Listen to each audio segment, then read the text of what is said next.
Hello friends, welcome to my channel. स्वागत है आप सभी का इस नए सेशन में। और इस सेशन में हम लोग कवर करेंगे चैप्टर नंबर 12। इससे पहले ऑलरेडी 11 चैप्टर अपलोड कर दिया गया है प्लेलिस्ट में, आप जाकर देख सकते हैं।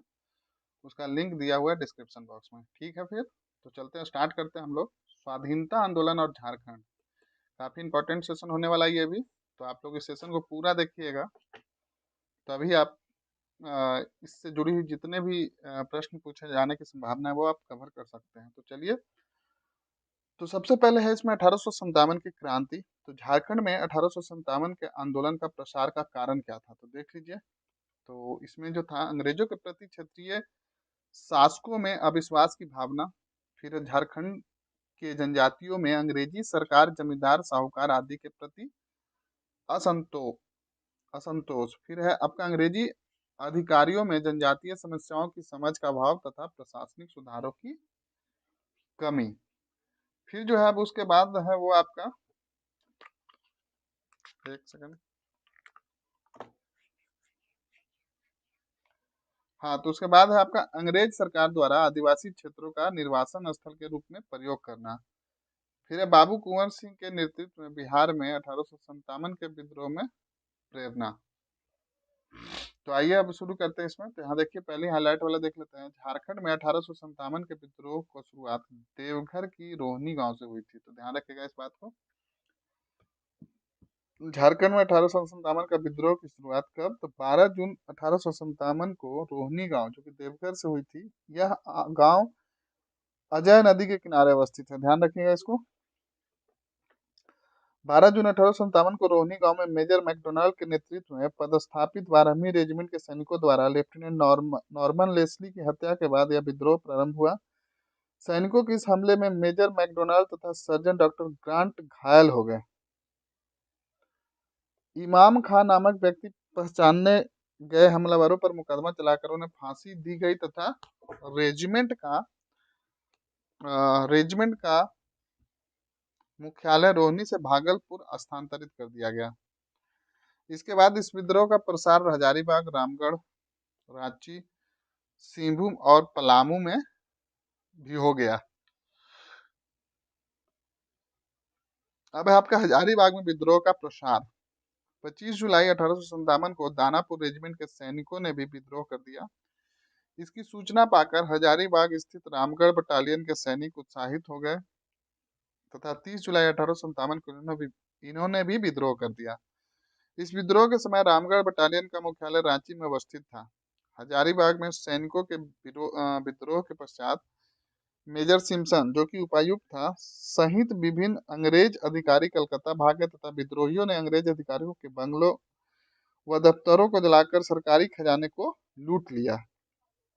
रामगढ़ के राजा शंभू नारायण सिंह द्वारा तार के माध्यम से विद्रोह की सूचना गवर्नर जनरल लॉर्ड कैनिंग को भेजी गई। विद्रोहियों ने जेल से कैदियों को भी छुड़ा लिया तथा संबलपुर के सुरेंद्र शाही के नेतृत्व में ये कैदी रांची की ओर चल गए। रांची के कमिश्नर ने विद्रोह को दबाने हेतु लेफ्टिनेंट ग्राहम के नेतृत्व में सैनिकों का एक दल को रामगढ़ भेजा, परंतु रामगढ़ के जमींदार माधव सिंह एवं डोरंडा के सूबेदार नादिर अली खां व सूबेदार जयमंगल पांडे ने विद्रोह कर दिया, जिसके बाद लेफ्टिनेंट ग्राहम, देखिए ये इंपॉर्टेंट है, ये एग्जाम में आ चुका है, लेफ्टिनेंट ग्राहम अपनी जान बचाते हुए भाग गए। तो आप इस लाइन को ध्यान पूर्वक पढ़िएगा फिर से। रांची में विद्रोह का प्रसार। तो देखिए, अब रांची में किस तरह से 1857 का विद्रोह का प्रसार होता है, हम लोग उसके बारे में जानेंगे। तो देखिए, 2 अगस्त 1857 को हजारीबाग के विद्रोही सैनिक रांची आ गए तथा जमादार माधव सिंह, सूबेदार नादिर अली वह जयमंगल पांडे के नेतृत्व में यहाँ के सैनिकों ने भी विद्रोह कर दिया। इन सैनिकों ने रांची में अधिकारियों की कोठरियां जला दी, ये इंपॉर्टेंट है। गवर्नर चर्च को तोप के गोले से उड़ा दिया तथा जेल से कैदियों को छुड़ा लिया। विद्रोह के प्रसार को देखते हुए रांची के कमिश्नर डाल्टन की सलाह पर अगस्त में पूरे छोटानागपुर में मार्शल कानून लागू कर दिया गया।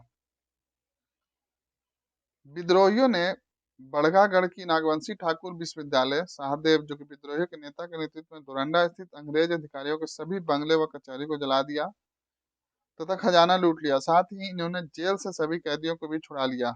इसमें पांडे गणपत राय, इंपॉर्टेंट है, विद्रोहियों के सेनापति थे और टिकैत उमराव सिंह, शेख भिखारी, राम रूप सिंह, जगन्नाथ साहू व तुखू ने विद्रोहियों का भरपूर साथ दिया। अब है विश्वनाथ सहदेव, झारखंड में 1857 विद्रोह के प्रेरक, ने मुक्ति वाहिनी सेना की स्थापना की। तो आपसे पूछा जा सकता है मुक्ति वाहिनी सेना की स्थापना किसने की थी? तो विश्वनाथ सहदेव ने। 1857 में विद्रोह में अविस्मरणीय योगदान दिया। विश्वनाथ सहदेव के अतिरिक्त गणपत राय जो कि सेनापति थे और वह शेख भिखारी इस नेता के प्रमुख सैनिक थे। तो जितने भी नाम दिए गए वो इंपॉर्टेंट है, ध्यान से देखिएगा इसको। मुक्ति वाहिनी सेना को 1857 के विद्रोह में बाबू कुंवर सिंह का मार्गदर्शन प्राप्त था, जो बिहार में 1857 के विद्रोह के नेतृत्व प्रदान कर रहे थे। तो यहाँ पे देख लीजिए बोल्ड में क्या दिया गया, झारखंड में 1857 के विद्रोह के प्रेरक कौन थे? तो विश्वनाथ सहदेव थे। इस विद्रोह के दौरान इन्होंने मुक्ति वाहिनी सेना की स्थापना की थी। बाबू कुंवर सिंह झारखंड में 1857 के विद्रोह की मार्गदर्शन प्रदान किया था। तो यही जो हम लोग डिटेल में पढ़े आप मार्क कर दिया गया है, तो इस बात को ध्यान रखिएगा आप लोग। अब है आपका चतरा में विद्रोह का प्रसार।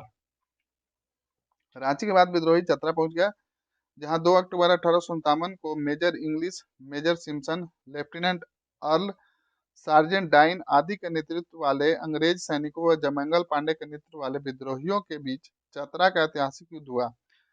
इस लड़ाई में सूबेदार नादिर अली खां घायल हो गए, ध्यान रखिएगा, तथा जमादार माधव सिंह भाग गया। अंग्रेजों ने जमादार माधव सिंह पर 1000 रुपये इनाम की घोषणा की। इंपॉर्टेंट है, कितना इनाम की घोषणा की थी जमादार माधव सिंह पे? तो 1000।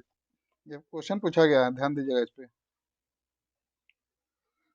फिर है आपका 3 अक्टूबर 1857 को सूबेदार नादिर अली खां व जयमंगल पांडे को गिरफ्तार कर लिया गया तथा कमिश्नर सिम्पसन के आदेश पर 4 अक्टूबर, ये भी क्वेश्चन पूछा गया है, को उन्हें चतरा के फांसिहारी तालाब या भथुआ तालाब या फांसी तालाब के निकट आम के पेड़ से लटका कर फांसी दी गई। तो ये भी इंपॉर्टेंट है। विद्रोहियों के नेता ठाकुर विश्वनाथ सहदेव एवं सेनापति पांडे गणपत राय भागकर लोहरदगा के जंगलों में छिप गए तथा वहीं से अंग्रेजी सरकार के विरुद्ध छापामार युद्ध करते रहे। रांची के कमिश्नर डाल्टन और मांझी के 12 गांव के जमींदार उमराव सिंह तथा उनके दीवान शेख भिखारी को गिरफ्तार कर लांची लाया गया और 8 जनवरी 1858 को टैगोर हिल के पास उन्हें फांसी दी गई। ये भी इंपॉर्टेंट है। इस फांसी स्थल को टुंगरी फांसी या फांसी टुंगरी के नाम से जाना जाता है। तो ध्यान रखिएगा, दोनों चीज इंपॉर्टेंट है।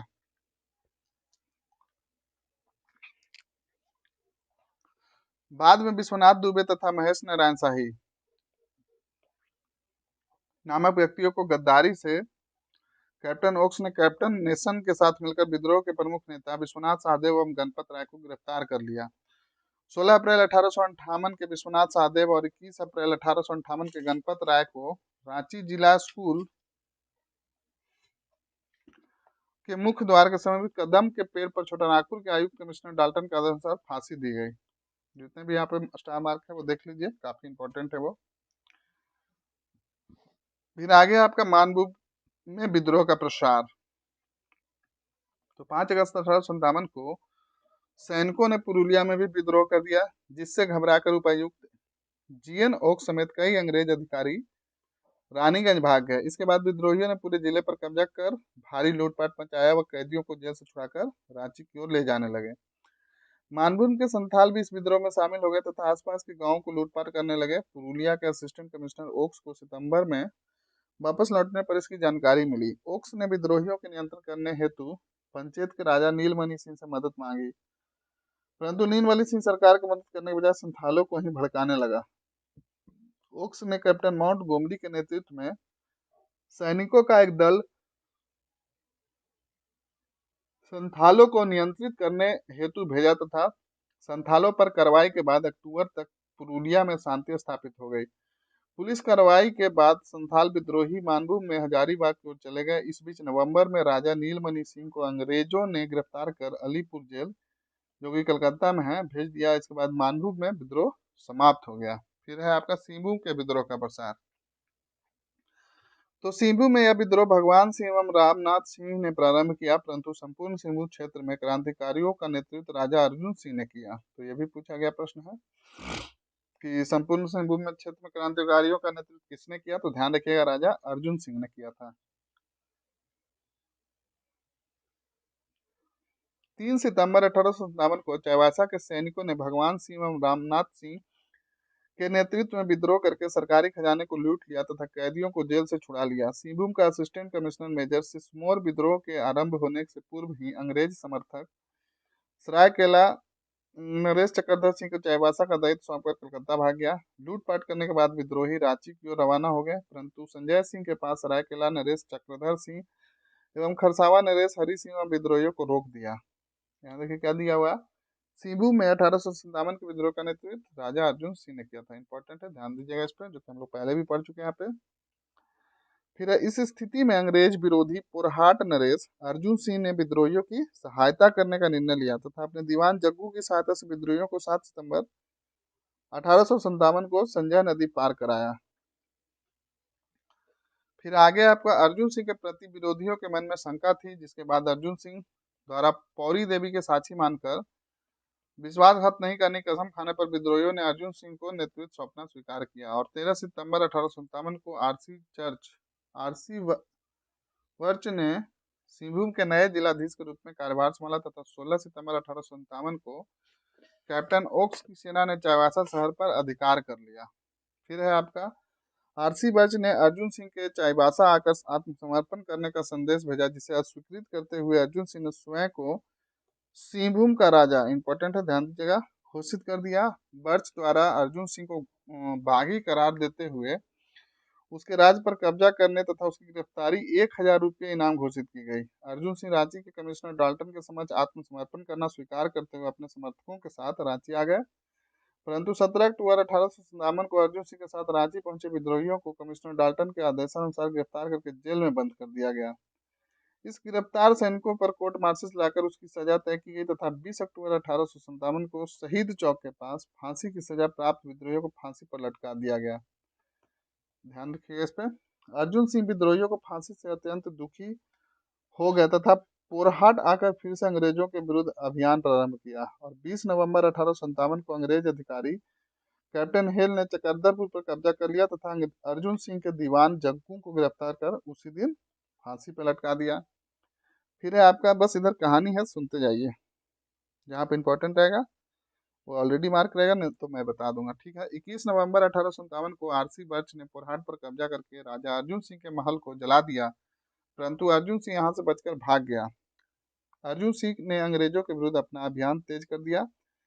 उससे पहले मुंडा मानकी को तथा दिसंबर 1857 तक लगभग सभी जनजातियों को अपने साथ विद्रोह में शामिल कर लिया। इसके बाद विद्रोहियों ने जमकर उत्पात मचाना शुरू कर दिया तथा आसपास के बाजारों को लूटने के अलावा अंग्रेजी सैनिकों पर हमला करने लगे। विद्रोहियों को ऐसे ही हमले से अंग्रेज अधिकारी घायल हो गए, जिसके बाद कर्नल फास्टर ने विद्रोहियों को दबाने हेतु शेखावती बटालियन की रानीगंज से चाईबासा भेजा और 17 जनवरी 1858 को चाईबासा पहुंचने पर शेखावती बटालियन ने चक्रधर पूरी तरह से ध्वस्त कर दिया तथा विद्रोहियों को मार दिया। अंग्रेजों ने दमनपूर्वक किए गए कार्रवाई से विद्रोह को कमजोर पड़ गया। लगभग 1 वर्ष तक विद्रोह को शांत देख अर्जुन सिंह ने मयूरभंज के राजा अर्जुन सिंह के जो ससुर थे उस सलाह पर रांची के कमिश्नर डाल्टन के समक्ष 16 फरवरी 1859 को आत्मसमर्पण कर दिया। अब है पलामू में विद्रोह का प्रसार।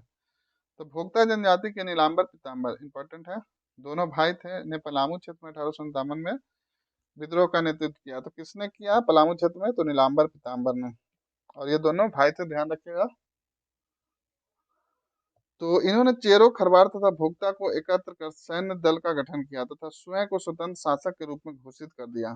चकली के भवानी बख्शराय के नेतृत्व में 26 सितंबर 1857 को चेरो जनजाति के लोग इस विद्रोह में शामिल हो गए। विद्रोहियों ने 21 अक्टूबर 1857 को शाहपुर पर धावा बोल दिया तथा अंतिम चेरो राजा चूड़ामल राय की विधवा से चूड़ामल की राय विधवा से 4 तोप छीन कर ले गए। विद्रोहियों ने इस विद्रोह के दौरान शाहपुर थाना एवं लेस्लीगंज थाना के साथ साथ चैनपुर गढ़ पर भी भीषण हमला किया, परंतु चैनपुर गढ़ का रघुवर दयाल सिंह हमले से बचने में सफल रहा। नीलांबर पीताम्बर नामक 2 भाइयों ने पलामू 1857 क्रांति का नेतृत्व किया, हम लोग पढ़ चुके हैं। विद्रोह की खबर मिलने पर 5 नवंबर 1857 लेफ्टिनेंट ग्राहम एक सैन्य दल के साथ लेस्लीगंज तथा 7 नवंबर 1857 चैनपुर पहुंचा, परंतु विद्रोहियों द्वारा घेरे जाने के बाद ग्राहम वहां से जान बचाकर भाग गया। विद्रोहियों के इसके बाद रंकागढ़ एवं 27 नवंबर 1857 को बंगाल कोल कंपनी के राजहरा कोयला खान पर धावा बोल दिया। विद्रोहियों का प्रभाव बढ़ने पर लेफ्टिनेंट ग्राहम की सहायता के लिए 8 दिसंबर 1857 को मेजर कार्टर के नेतृत्व में एक सैन्य दल को सासाराम से शाहपुर भेजा गया, जहां मेजर कार्टर ने एक विद्रोही नेता देवी बख्श राय को गिरफ्तार कर लिया। राज्य के कमिश्नर डाल्टन के आदेश पर ले ग्राहम की सहायता हेतु सैन्य टुकड़ी के साथ मेजर मैकडोनाल्ड पलामू पहुंचा, जिसके परिणाम स्वरूप विद्रोहियों को पलामू किला से भागना पड़ा। फिर 3 फरवरी 1858 को कमिश्नर डाल्टन खुद पलामू आया तथा 6 फरवरी 1858 को वापस लौटा। डाल्टन के आदेश पर विभिन्न स्थानों यानी कि पलामू किला, लेस्लीगंज, हरमांड गांव, बाघमारा घाट आदि से विद्रोहियों को खदेड़ने पर जोर दिया गया। नवंबर 1858 में सीधा सिंह और राम बहादुर सिंह के नेतृत्व में विद्रोहियों की संख्या 1000 से अधिक हो गई, जिसके बाद विद्रोहियों ने पलामू पर पुनः नियंत्रण स्थापित करने का प्रयास किया। जनवरी 1859 तक विद्रोहियों ने पुनः पलामू पर नियंत्रण स्थापित करने में सफलता प्राप्त कर ली। इसके लिए विद्रोहियों ने गुरिल्ला युद्ध का प्रयोग किया। लेफ्टिनेंट की सहायता के लिए जनवरी 1859 में कैप्टन नेसन को भेजा गया, जिसके बाद विद्रोहियों के खिलाफ कठोरता से कार्रवाई प्रारंभ की गई तथा इसमें चेरो जागीरदारों का भी सहयोग मिल गया। इसके परिणाम स्वरूप भोक्ता प्रदेश से नीलांबर पीताम्बर को भागना पड़ा। फिर है चेरो जागीरदारों द्वारा अंग्रेजों का साथ देने के कारण भोक्ता कमजोर पड़ने लगे, जिसका फायदा उठाकर अंग्रेजों ने नीलांबर पीताम्बर को पकड़ने पर भरपूर प्रयास किया। साथ ही इनके पकड़वाने पर जागीर व इनाम देने की भी घोषणा की गई। अंग्रेजों ने एक गुप्तचर की सूचना पर नीलांबर पीताम्बर को एक गुप्त स्थान पर भोजन करते समय चारों ओर से घेर लिया तथा आत्मसमर्पण हेतु विवश कर दिया। 28 मार्च 1859 को नीलांबर पीताम्बर को लेस्लीगंज पलामू में एक आम के पेड़ पर फांसी दे दी गई। ध्यान रखिएगा। फिर अन्य तथ्य है इसमें 1857 के विद्रोह के दौरान अंग्रेजों की सहायता करने वाले राजाओं, जमींदारों आदि के पुरस्कृत किया गया। इनमें नागवंशी राजा जगन्नाथ सहदेव, पांडे गणपत राय को पकड़वाने वाले शिवनाथ दुबे तथा नारायण शाही, जगतपाल सिंह पिठोरिया के, जनक सिंह शिवचंद राय नावागढ़ के और कुंवर सिंह भिखारी बनका आदि प्रमुख थे। अंग्रेजों की सहायता हेतु किस्नु दयाल सिंह रंका और अकबर दयाल सिंह चैनपुर को राय बहादुर की उपाधि प्रदान की गई। तो ये इंपॉर्टेंट हो जाता है कि राय बहादुर की उपाधि किसको मिला, तो किशुन दयाल सिंह को और अकबर दयाल सिंह को। फिर आपका अंग्रेजी सेना में शामिल कुछ भारतीय सैनिकों उनकी सेवा हेतु ऑर्डर ऑफ मेरिट दिया गया। इनमें सूबेदार शेख पंचकौड़ी, हवलदार आरजू नायक, तारा सिंह प्रमुख थे। इन्हें तीनों चतरा की लड़ाई में शामिल थे। फिर है आपका लेफ्टिनेंट डॉन्ट एवं सार्जेंट डाइन, मरणोपरांत को विक्टोरिया क्रॉस से सम्मानित किया गया। सैन्य व्यवस्था में परिवर्तन करते हुए छोटानागपुर के कोल संथाल लोगों की सेना में शामिल किया गया। रामगढ़ बटालियन में गोरखा एवं सिखों के साथ साथ दुसाधों की भी भर्ती की जाने लगी। ये है आपका प्रमुख 1857 के विद्रोह का प्रारंभ और प्रमुख स्थान। तो स्थान था रोहिणी देवघर में 12 जून 57 को, हजारीबाग 30 जुलाई 1857 को। इसके नेतृत्व करता थे माधव सिंह और नादिर अली। रांची 2 अगस्त को, डोरंडा रांची जयमंगल पांडे। मानभूम 5 अगस्त 1857 संथालों द्वारा। सिंहभूम में 3 सितंबर 1857 अर्जुन सिंह द्वारा और पलामू में सितंबर 1857 में नीलांबर पीताम्बर के द्वारा। अब है झारखंड में बहाबी आंदोलन। तो देखिए शाह मोहम्मद हुसैन इंपॉर्टेंट है, ने झारखंड में बहाबी आंदोलन का प्रसार किया। काफी इंपॉर्टेंट है, ध्यान रखिएगा। फिर झारखंड के राजमहल में बहाबी आंदोलन की शाखा खोली गई थी। संथाल परगना क्षेत्र पर पीर हुसैन ने बहाबी आंदोलन का प्रसार किया। पाकुड़ क्षेत्र में इब्राहिम मंडल को बहाबी आंदोलन के दौरान आजीवन कारावास की सजा दी गई। फिर आपका झारखंड में उग्र राष्ट्रीयता का प्रसार। तो ये देवघर, एक सेकंड, देवघर देवघर के बारे में देख लेते क्या है। उग्र राष्ट्रवाद के दौर में झारखंड में क्रांतिकारी गतिविधियों का प्रमुख केंद्र कहाँ था, तो देवघर था। देवघर में सिलेरबाड़ी नामक मकान में 1908 में अलीपुर बम कांड से जुड़े बंगाली क्रांतिकारी छुपकर रहते थे तथा मकान का प्रयोग बम बनाने का प्रशिक्षण हेतु किया जाता था। बम हो गया यहाँ पे। 1915 ईस्वी में देवघर के सिलेरबाड़ी नामक मकान में बम बनाने की सामग्रियां प्राप्त की गई थी। क्रांतिकारियों गतिविधियों के प्रसार हेतु वरिंद्र कुमार घोष द्वारा देवघर में स्वर्ण संघ यानी गोल्डन लीग नामक संस्था का गठन किया गया। इंपॉर्टेंट है। झारखंड के देवघर स्थित मित्रा उच्च विद्यालय के प्राचार्य शांति कुमार बख्शी द्वारा युवकों को क्रांतिकारी प्रशिक्षण प्रदान किया जाता था। वर्ष 1927 में देवघर षड्यंत्र केस में वरिंद्रनाथ भट्टाचार्य, इंपॉर्टेंट, के घर पर छापा मारकर हथियार तथा क्रांतिकारी साहित्य बरामद किया गया था। फिर आपका देवघर षड्यंत्र केस में वीरेंद्र नाथ भट्टाचार्य, सुरेंद्र नाथ भट्टाचार्य तथा तेजस चंद्र घोष सहित कुल 20 व्यक्तियों की गिरफ्तारी की गई थी। झारखंड के दुमका निवासी क्रांतिकारी प्रभुदयाल हिम्मत सिंह और वैद्यनाथ विश्वास को रोड्डा आर्म्स केस के अभियुक्त बनाया गया। यह कलकत्ता के रोड्डा एंड कंपनी नामक बंदूक निर्माण कंपनी की दुकान के माउजर पिस्तौल की चोरी से संबंधित मामला था। फिर रांची में आ जाइए। रांची में क्रांतिकारियों का नेतृत्व कौन कर रहे थे? तो गणेश चंद्र घोष ने किया था, ध्यान रखिएगा, गणेश चंद्र घोष ने रांची में किया था। बंगाल से लगातार क्रांतिकारियों का रांची आगमन होता रहता था। हावड़ा के बेलूर मठ के सचिंद्र कुमार सेन इस दौरान डोरंडा आकर अपने पिता के पास ठहरे थे। फिर है नवंबर 1913 में हेमंत कुमार अंग्रेजों के जो संदिग्ध थे रांची आकर पीएन बोस के घर में रुके थे। अब हजारीबाग इंपॉर्टेंट, निर्मल चंद बनर्जी ने 1913 में हजारीबाग जिले के गिरिडीह नगर में एक खंबे पर आवर स्वाधीन भारत शीर्षक से पर्चे चिपकाए थे। याद रखिएगा किस पर्चा, कौन सा पर्चा था, शीर्षक क्या था उसका? आवर स्वाधीन भारत शीर्षक से पर्चे चिपकाए थे। पर्चे 24 परगना के क्रिस्टो राय बंगाल से लेकर आए थे।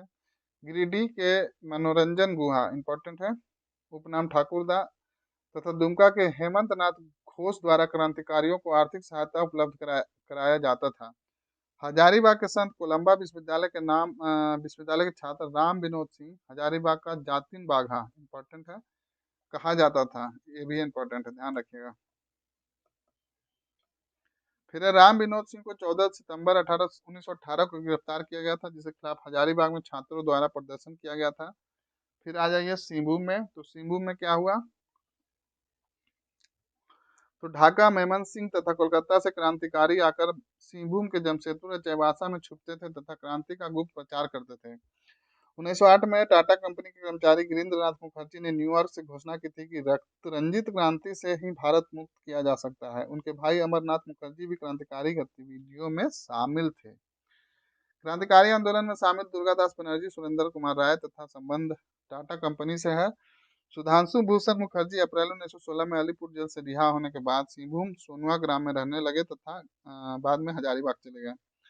यहाँ पे इंपॉर्टेंट देखिएगा, आनंद कमल चक्रवर्ती ने चाईबासा से प्रकाशित तरुण शक्ति नामक क्रांतिकारी पत्रिका का संपादन किया था तथा इस पत्रिका में ब्रिटिश सरकार के विरुद्ध लिखने हेतु उन्हें गिरफ्तार भी किया गया था। यहाँ पे देख लेते हैं। स्वर्ण संघ यानी गोल्डन लीग का गठन वीरेंद्र कुमार घोष ने किया था। याद रखिएगा, स्वर्ण संघ यानी गोल्डन लीग गोल्डन लीग की गठन किसके द्वारा किया गया था? तो वीरेंद्र कुमार घोष ने। आवर स्वाधीन भारत नाम पर्चे निर्मल बनर्जी द्वारा जारी किए गए थे। तरुण शक्ति नामक पत्रिका का संपादन आनंद कमल चक्रवर्ती ने किया था। तो कहाँ से किया था? चाईबासा से। फिर है अन्य तथ्य। काकोरी कांड के मुख्य आरोपी शफकउल्ला खां, कलकत्ता के प्रफुल्ल चंद्र घोष व ज्योति पंत राय जैसे क्रांतिकारियों ने भी कुछ दिनों तक छुपने हेतु झारखंड में शरण ली थी। अब आगे है इसमें छोटानागपुर क्षेत्र का यदु गोपाल मुखर्जी एवं बसावन सिंह के नेतृत्व में 1931-32 के आसपास भी क्रांतिकारी आंदोलन संचालित था। बिहार के गया में राजनीतिक डकैती के मामले में गिरफ्तार 18 क्रांतिकारियों में डाल्टनगंज के परमथ नाथ मुखर्जी तथा गणेश प्रसाद वर्मा भी शामिल थे। अब आगे देख लीजिए, महात्मा गांधी जी का एंट्री हो रहा है। तो महात्मा गांधी का झारखंड आंदोलन काफी इंपॉर्टेंट है, ध्यानपूर्वक देखिएगा इसको। गांधी जी का आगमन 1770 से 1940 के बीच। तो देखिए, महात्मा गांधी 1917 से 1940 के बीच विभिन्न कारणों से कई बार झारखंड की यात्रा पर आए, जिनमें गांधी जी की झारखंड की प्रथम 4 यात्राओं का संबंध चंपारण आंदोलन से है। गांधी जी पहली बार 3 जून इंपॉर्टेंट 1917 को झारखंड आए थे। तो पहली बार झारखंड कब आए थे? तो ध्यान रखिएगा, 3 जून 1917 को झारखंड आए थे। गांधी जी अंतिम बार रामगढ़ के कांग्रेस अधिवेशन के सिलसिले में झारखंड आए थे। चंपारण आंदोलन के सिलसिले में पहली बार। महात्मा गांधी 29 मई 1917 को सरकार की तरफ से एक पत्र मिला, जिसमें 4 जून को बिहार उड़ीसा के तत्कालीन lieutenant governor Edward Albert Gait से मिलने हेतु आग्रह किया गया था, जिसके अतिरिक्त श्याम कृष्ण सहाय ने 1917 में गांधी जी को रांची आने का निमंत्रण दिया था। यहाँ पे देख लेते हैं। तो देखिए, श्याम कृष्ण सहाय के निमंत्रण पर गांधी जी पहली बार झारखंड आए थे। गांधी जी पहली बार 1917 ईस्वी में झारखंड आए थे और गांधी जी 1940 में अंतिम बार झारखंड आए थे। तो ये तीनों पॉइंट ध्यान में रखिएगा। अब आगे देखते हैं। इन्हीं संदर्भों में 3 जून 1917 को ब्रजकिशोर बाबू के साथ पहली बार महात्मा गांधी का रांची आगमन हुआ। इसी दौरान गांधी जी श्याम कृष्ण सहाय के घर पर ही रुके और 4 जून को महात्मा गांधी की पहली कस्तूरबा गांधी 4 जून को महात्मा गांधी की पत्नी कस्तूरबा गांधी तथा उनके पुत्र देवदास गांधी भी रांची आए और 4 जून से 6 जून तक 3 दिन बिहार के लेफ्टिनेंट गवर्नर अल्बर्ट गेट ने उनकी वार्ता चली तथा 7 जून को वे पटना लौट गए। इस दौरान गांधी जी रामकृष्ण सहाय के घर में रुके थे। याद रखिएगा इसको। अब है चंपारण आंदोलन के सिलसिले में दूसरी बार। तो गांधी जी 5 जुलाई को मोतिहारी से चलकर 7 जुलाई को दूसरी बार रांची पहुंचे। इस यात्रा का उद्देश्य 11 जुलाई 1917 के चंपारण जांच समिति की एक बैठक में भाग लेना था। बैठक संपन्न होने के बाद गांधी ने 12 जुलाई को पूरा मोतिहारी लौट। चंपारण आंदोलन के तीसरी बार देखिए। तो 18 सितंबर को 22 सितंबर 1917 आंदोलन में पुनः रांची पहुंचे और उन्होंने ब्रज को भी रांची बुला लिया। इस संदर्भ में 23 सितंबर को रांची के पते से मंगन लाल गांधी जी को लिखा एक पत्र भी मिला और 24 सितंबर 1917 को रांची में चंपारण समिति की बैठक आयोजित की गई, जिसमें आंदोलन को लेकर काफी विचार विमर्श किया गया और गांधी जी 24 सितंबर से 28 सितंबर 1917 तक चंपारण जांच समिति की बैठक में शामिल हुए, जिसमें चंपारण आंदोलन की रूपरेखा तैयार की गई और 3 अक्टूबर 1917 को गांधी जी ने सरकार को चुनौती देते हुए अपनी एक रिपोर्ट पर हस्ताक्षर किया तथा 4 अक्टूबर 1917 को गांधी चंपारण हेतु निकल गए। एक सेकंड, आगे देखिए क्या है। चौथी बार पढ़िए जब तक आप लोग।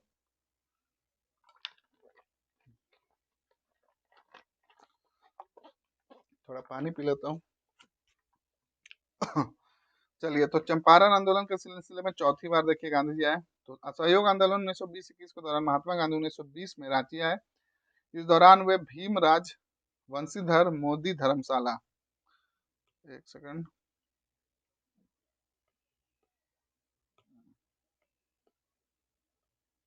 तो देखिए चौथी बार वो कहा भीमराज वंशीधर मोदी धर्मशाला में रुके थे। क्वेश्चन पूछा हुआ है।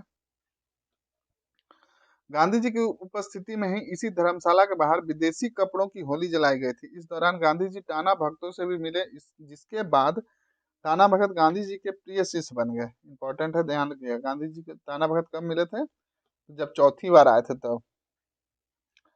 गांधी जी का 5वीं बार झारखंड आगमन। तो गांधी जी 5 फरवरी 1921 को पहली बार धनबाद आए, यहाँ आए तथा यहाँ से झरिया गए। गांधी जी इस दौरे का उद्देश्य राष्ट्रीय विद्यालय हेतु कोष एकत्रित करना था। झरिया में कार्यक्रम समाप्त होने के बाद गांधी जी पटना लौट गए। गांधी जी का 6वीं बार आगमन। तो 8 अगस्त 1925 को गांधी जी सीएफ एंड्रूज के आग्रह पर, किसके आग्रह पे? तो सीएफ एंड्रूज के आग्रह पर गांधी जी पहली बार जमशेदपुर आए और गांधी जी की इस यात्रा का उद्देश्य टाटा प्रबंधन व मजदूर यूनियन के बीच 1920 में चल रहे हड़ताल के कारण का उत्पन्न तनाव के मामले में समझौता कराना था। फिर आपके जमशेदपुर के आर डी टाटा ने गांधी जी का भव्य स्वागत किया तथा इस प्रवास के दौरान गांधी जी डायरेक्टर्स बंगला में रुके। इसी दौरान जमशेदपुर की एक सभा में देशबंधु स्मृति कोष हेतु गांधी जी को 5,000 रुपये प्रदान किए गए। गांधी जी 1934 में दूसरी बार तथा 1940 में तीसरी बार जमशेदपुर आए थे। तो ये सब कालक्रम याद रखिएगा, क्वेश्चन बन सकता है यहाँ से। अब गांधी जी का 7वीं बार देखिए। 15 सितंबर 1925 को गांधी जी पहली बार पूर्णिया से चक्रधरपुर आए तथा यहाँ राष्ट्रीय विद्यालय में जाकर छात्रों को संबोधित किया और 1934 में दूसरी बार चक्रधरपुर की यात्रा की। चक्रधरपुर से चाईबासा व खूंटी होते हुए गांधी जी 16 सितंबर 1925 को रांची पहुंच गया। रांची जाने के क्रम में गांधी जी चाईबासा में हो आदिवासियों तथा खूंटी में मुंडाओं से बातचीत की। गांधी जी ने रांची में 17 सितंबर 1925 को संत पाल स्कूल में एक सभा को संबोधित किया। इस सभा में गांधी जी को देशबंधु स्मारक कोष हेतु 1,000 रुपये की थैली भेंट की। इस सभा के बाद गांधी जी योगदा सत्संग ब्रह्मचारी विद्यालय में गए। 1 मई 1934 को दूसरी बार योगदा सत्संग विद्यालय आए थे। अब देखिए गांधी जी से टाना भक्तों की मुलाकात व प्रभाव। तो 1925 में रांची के दौरे से मिलने गांधी जी से मिलने बड़ी संख्या में झारखंड के विभिन्न क्षेत्रों से टाना भगत रांची आए। गांधी जी के विचारों से प्रभावित होकर टाना भगतों ने अहिंसा का व्रत लेकर आज़ादी के आंदोलन में भागीदारी की थी। टाना भगतों ने अंग्रेजों की जमीन का लगान देना बंद कर दिया। इसके बाद इनकी जमीनें नीलाम कर दी गई। टाना भगत गांधी टोपी पहनते थे तथा हाथ में घंटा लेकर आज़ादी का प्रचार करते थे। टाना भगतों को कांग्रेस के कई अधिवेशनों यानी रामगढ़ सहित में कई अधिवेशनों में भाग लिया। नमक आंदोलन के दौरान नमक नहीं बना पाने के कारण इन्होंने नमक खाना ही छोड़ दिया था। और 1928 ईस्वी में कोलकाता में आयोजित कांग्रेस अधिवेशन में टाना भगत एक सप्ताह की पैदल यात्रा करके कोलकाता पहुंचे। कारण क्या था? अंग्रेजों ने इनके कोलकाता जाने पर पाबंदी लगा दी थी, लेकिन यहाँ डेलीगेट व्यवस्था के कारण गांधी जी से मिलने में असफल हो गए। फिर आपका इनके बाद इन्होंने एक उपाय निकाला और जोर जोर से गांधी जी की जय, भारत माता की जय, वंदे मातरम जैसे नारे लगाने लगे। इस विश्वास था कि गांधी जी की आवाज उन सुनकर जरूर मिलेंगे। कुछ लोगों द्वारा इस प्रकार के नारे की सूचना गांधी जी को दी गई, जिसके बाद गांधी जी ने इनके लिए निःशुल्क पास भेजकर टाना भगतों को अधिवेशन में शामिल कराया। गांधी जी के बाद गांधी जी रामगढ़ होते रांची के बाद गांधी जी रामगढ़ होते हुए 18 सितंबर 1925 को हजारीबाग पहुंचने तथा यहाँ करजन ग्राउंड, वर्तमान नाम जो था वीर कुंवर सिंह स्टेडियम जो है, पहले यह करजन ग्राउंड था, अब वर्तमान में वीर कुंवर सिंह स्टेडियम जो है, में एक सभा को संबोधित किया। सभा में गांधी जी को 1300 रुपये की एक थैली भेंट की गई। और 19 सितंबर 1925 को गांधी जी ने हजारीबाग के संत कोलंबा महाविद्यालय में छात्रों को संबोधित किया। हजारीबाग में कार्यक्रम को समाप्ति के बाद गांधी जी ट्रेन से पटना के लिए रवाना हो गए। ट्रेन से पटना जाने के क्रम में ट्रेन जब कोडरमा स्टेशन पर रुकी तो हजारों लोगों की भीड़ गांधी जी के दर्शनार्थ खड़ी थी। यहाँ होरिल नामक एक व्यक्ति ने गांधी जी को देशबंधु स्मारक कोष हेतु 350 रुपये की एक थैली भेंट की। गांधी जी का 8वीं बार झारखंड आगमन। तो देखिए 3 अक्टूबर 1925 को भागलपुर से बांका होते हुए पहली बार देवघर की यात्रा पर आए और यहाँ गांधी जी का भव्य स्वागत किया गया। गांधी जी इस यात्रा के दौरान देवघर में सेठ गोवर्धन दास के मकान में रुके। इस दौरे में गांधी जी कुछ समय के लिए नौलखा मंदिर के पास स्थित कोलकाता व्यवसायी हरगोविंद डालमिया के मकान में भी रहे। कोलकाता उच्च न्यायालय के सॉलिसिटर कृष्ण कुमार दत्ता के आमंत्रण पर गांधी जी देवघर के रखिया गांव भी गए। रखिया गांव में स्वामी सत्यानंद सरस्वती जी द्वारा निर्मित आश्रय भी है। 7 अक्टूबर 1925 को देवघर के खड़गडीहा जाते समय गांधी जी गिरिडीह भी पहुंचे। यहाँ गांधी जी ने एक सार्वजनिक सभा तथा महिलाओं की एक सभा को संबोधित किया। 8 अक्टूबर 1925 को गांधी जी गिरिडीह से मधुपुर पहुंचे। यहाँ रेलवे स्टेशन के पास ही गांधी जी का भव्य स्वागत किया गया। मधुपुर में गांधी जी चंपा कोठी में ठहरे थे और यहाँ गांधी जी ने मधुपुर नगर पालिका के नए भवन का उद्घाटन भी किया। पुराने भवन का उद्घाटन 1909 में हुआ था। इस भवन के दरवाजे पर चांदी का ताला लगा था, जिसे गांधी जी ने चांदी की चाबी से खोला। वाह, देखिए इंटरेस्टिंग है ये सब। और 1925 की पहली देवघर यात्रा के बारे में लिखते हुए गांधी जी ने यंग इंडिया में देवघर के पंडों और देवघर की परंपरा की तारीफ की। गांधी जी के अनुसार अन्य मंदिरों के विपरीत यहाँ छुआछूत नहीं माना जाता तथा मंदिर सबके लिए खुले हैं। गांधी जी का 9वीं बार झारखंड आगमन। तो 11 जनवरी 1927 को गांधी जी डाल्टनगंज मेदिनीनगर की यात्रा की। वे डॉक्टर राजेंद्र प्रसाद के साथ काशी से रेलगाड़ी द्वारा यहाँ आए थे। यहाँ शिवाजी मैदान के एक विशाल जनसभा का आयोजन किया गया। इस सभा के बाद गांधी जी मारवाड़ी सार्वजनिक पुस्तकालय भी गए। देखिए यहाँ पे समझाने लायक कुछ है नहीं, बस कहानी है, सुनते जाइए, क्योंकि अगर ज़्यादा ये सब छोटे छोटे चीज़ों को इम्पोर्टेंस दूंगा, अगर बताने लगूंगा तो बहुत ही लंबा सेशन चला जाएगा। तो आप बस कहानी सुनते जाइए और जहाँ पे क्वेश्चन पूछे गया मैं बता दूंगा। तो यहाँ के लोगों ने गांधी जी को 525 रुपये एकत्र करके दिया। डाल्टनगंज के दौरे के बाद गांधी जी कहाँ गए? तो धनबाद झरिया के लिए रवाना हो गए। फिर है आपका डाल्टनगंज की सभा के बाद गांधी जी 12 जनवरी 1927 को दूसरी बार धनबाद पहुंचे। यहाँ पहुंचकर उन्होंने खादी की दुकानों में जाकर खादी की बिक्री का जायजा लिया और 12 जनवरी 1927 को ही शाम में झरिया में आयोजित एक सभा को संबोधित करते हुए गांधी जी ने खादी की कम बिक्री पर निराशा जाहिर की। और 13 जनवरी 1927 को गांधी जी कतरास आ गए। यहाँ विशाल पंडाल में गांधी जी की सभा का आयोजन किया गया। इसके अलावा गांधी जी यहाँ महिलाओं की एक सभा को भी संबोधित किया। अब है गांधी जी का 10वीं बार झारखंड आगमन। 1934 में गांधी जी ने छोटानागपुर का बड़ा व लंबा दौरा किया। 26 अप्रैल 1934 को गांधी जी दूसरी बार देवघर आए। यहाँ जेसीडी स्टेशन पहुंचकर ही गांधी जी की कार पर कुछ लोगों ने हमला कर दिया। इसमें कार के शीशे टूट गया, परंतु गांधी जी स्वयं सेवकों ने बचा लिया। गांधी जी इस पर हमले से पूरे देश में कड़ी निंदा की गई। 28 अप्रैल 1934 को गांधी जी ने गोमिया के करमाटांड़ गांव के गोबीटांड़ मैदान में एक सभा की। इस कार्यक्रम में बड़ी संख्या में संथाल आदिवासी गांधी जी को सुनने आए थे। इस सभा के आयोजन में होपन मांझी का प्रमुख योगदान था। सभा के बाद गांधी जी होपन मांझी के घर भी गए। होपन मांझी को 23 अगस्त 1930 को 2000 रुपया जुर्माना नहीं चुकाने के बाद हजारीबाग जेल में 1 वर्ष कारावास की सजा दी गई, परंतु हजारीबाग के उपायुक्त की अनुशंसा पर उन्हें सजा से पूर्व ही रिहा कर दिया गया था। गोमिया की सभा के बाद गांधी जी 28 अप्रैल 1934 को बेरमो में एक सभा में महिलाओं की एक बैठक को भी संबोधित किया। यहाँ से गांधी जी कतरासगढ़ होते हुए झरिया चले गए। यहाँ गांधी जी ने एक सभा को संबोधित किया तथा हरिजन कल्याण कोष हेतु लोगों की सहायता मांगा। रात्रि में गांधी जी ने झरिया में ही विश्राम किया। 29 अप्रैल 1934 को गांधी जी ने जामडोबा कुलियरी में टाटा कुलियरी वर्कर्स एवं हरिजन वर्कर्स से संबोधित किया तथा पुरुलिया एवं झालदा होते हुए रांची आए। इसी यात्रा के दौरान 1 मई 1934 को गांधी जी दूसरी बार रांची स्थित योगदा सत्संग ब्रह्मचर्य विद्यालय भी गए। 1 मई को गांधी जी ने स्वराजवादी नेताओं के साथ बैठक किया। इस बैठक में चक्रवर्ती राजगोपालाचारी, डॉक्टर राजेंद्र प्रसाद, अरुणा आसफ अली, सरोजिनी नायडू, भूला भाई देसाई, जमन लाल बजाज आदि ने भाग लिया। 3 मई 1934 को गांधी जी ने रांची में हरिजन छात्र संघ को संबोधित किया। 4 मई 1934 को गांधी जी रांची से कार द्वारा चक्रधरपुर होते हुए जमशेदपुर उद्देश्य था हरिजन आंदोलन के लिए रवाना हो गए, लेकिन इस यात्रा के दौरान चक्रधरपुर पास गांधी जी की कार दुर्घटनाग्रस्त हो गई, जिसमें वे बाल बाल बच गए। इस दुर्घटना के बावजूद गांधी जी ने 4 मई 1934 को चक्रधरपुर जाकर रेलवे कर्मचारियों का एक सभा एवं महिलाओं का एक सभा को संबोधित किया। यहाँ पे 10 यात्रा हो गया। अभी 11वीं आगमन का बारे में पढ़ेंगे। उससे पहले थोड़ा आपसे बात कर लूं कि देखिए, आप लोग वीडियो तो देख रहे हैं, बहुत ही आपका प्यार मिल रहा है सारे वीडियो को, लेकिन आप एक चैनल को सब्सक्राइब करना भूल जा रहे हैं और वीडियो को लाइक करना, तो बिल्कुल ऐसा ना करें।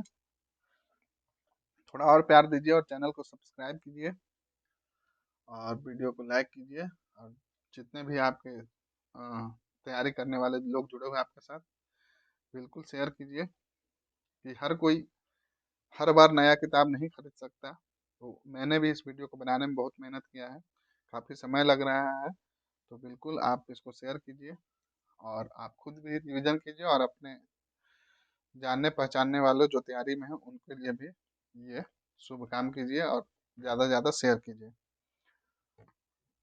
तो चलिए अब गांधी जी का 11वीं बार झारखंड आगमन पढ़ते हैं। गांधी जी 1940 में कांग्रेस के 53वें अधिवेशन, इंपॉर्टेंट है, देखिए क्वेश्चन आ चुका है, में भाग लेते हुए रामगढ़ आए। एक सेकंड दीजिए।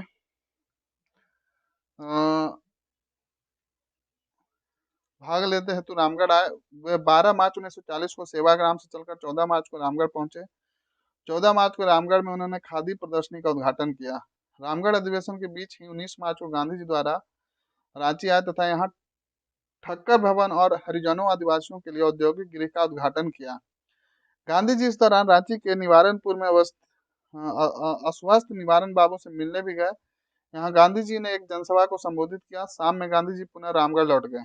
रामगढ़ अधिवेशन को समाप्ति पर गांधी जी 21 मार्च 1940 को जमशेदपुर चले गए। इस दौरान जमशेदपुर में वे जहांगीर मोदी के घर पर रुके थे। जमशेदपुर व गांधी जी वर्धा के लिए रवाना हो गए। या उनकी अंतिम झारखंड यात्रा थी। विशेष नोट देखिए अब क्या दिया गया है। हाँ, तो देखिए ये जो थी उनकी अंतिम झारखंड यात्रा थी। कौन सी? तो 11वीं बार जो आए थे। इस लाइन को मैं फिर से रिपीट कर देता हूँ। देखिए, रामगढ़ अधिवेशन की समाप्ति पर गांधी जी 21 मार्च 1940 को जमशेदपुर चले गए।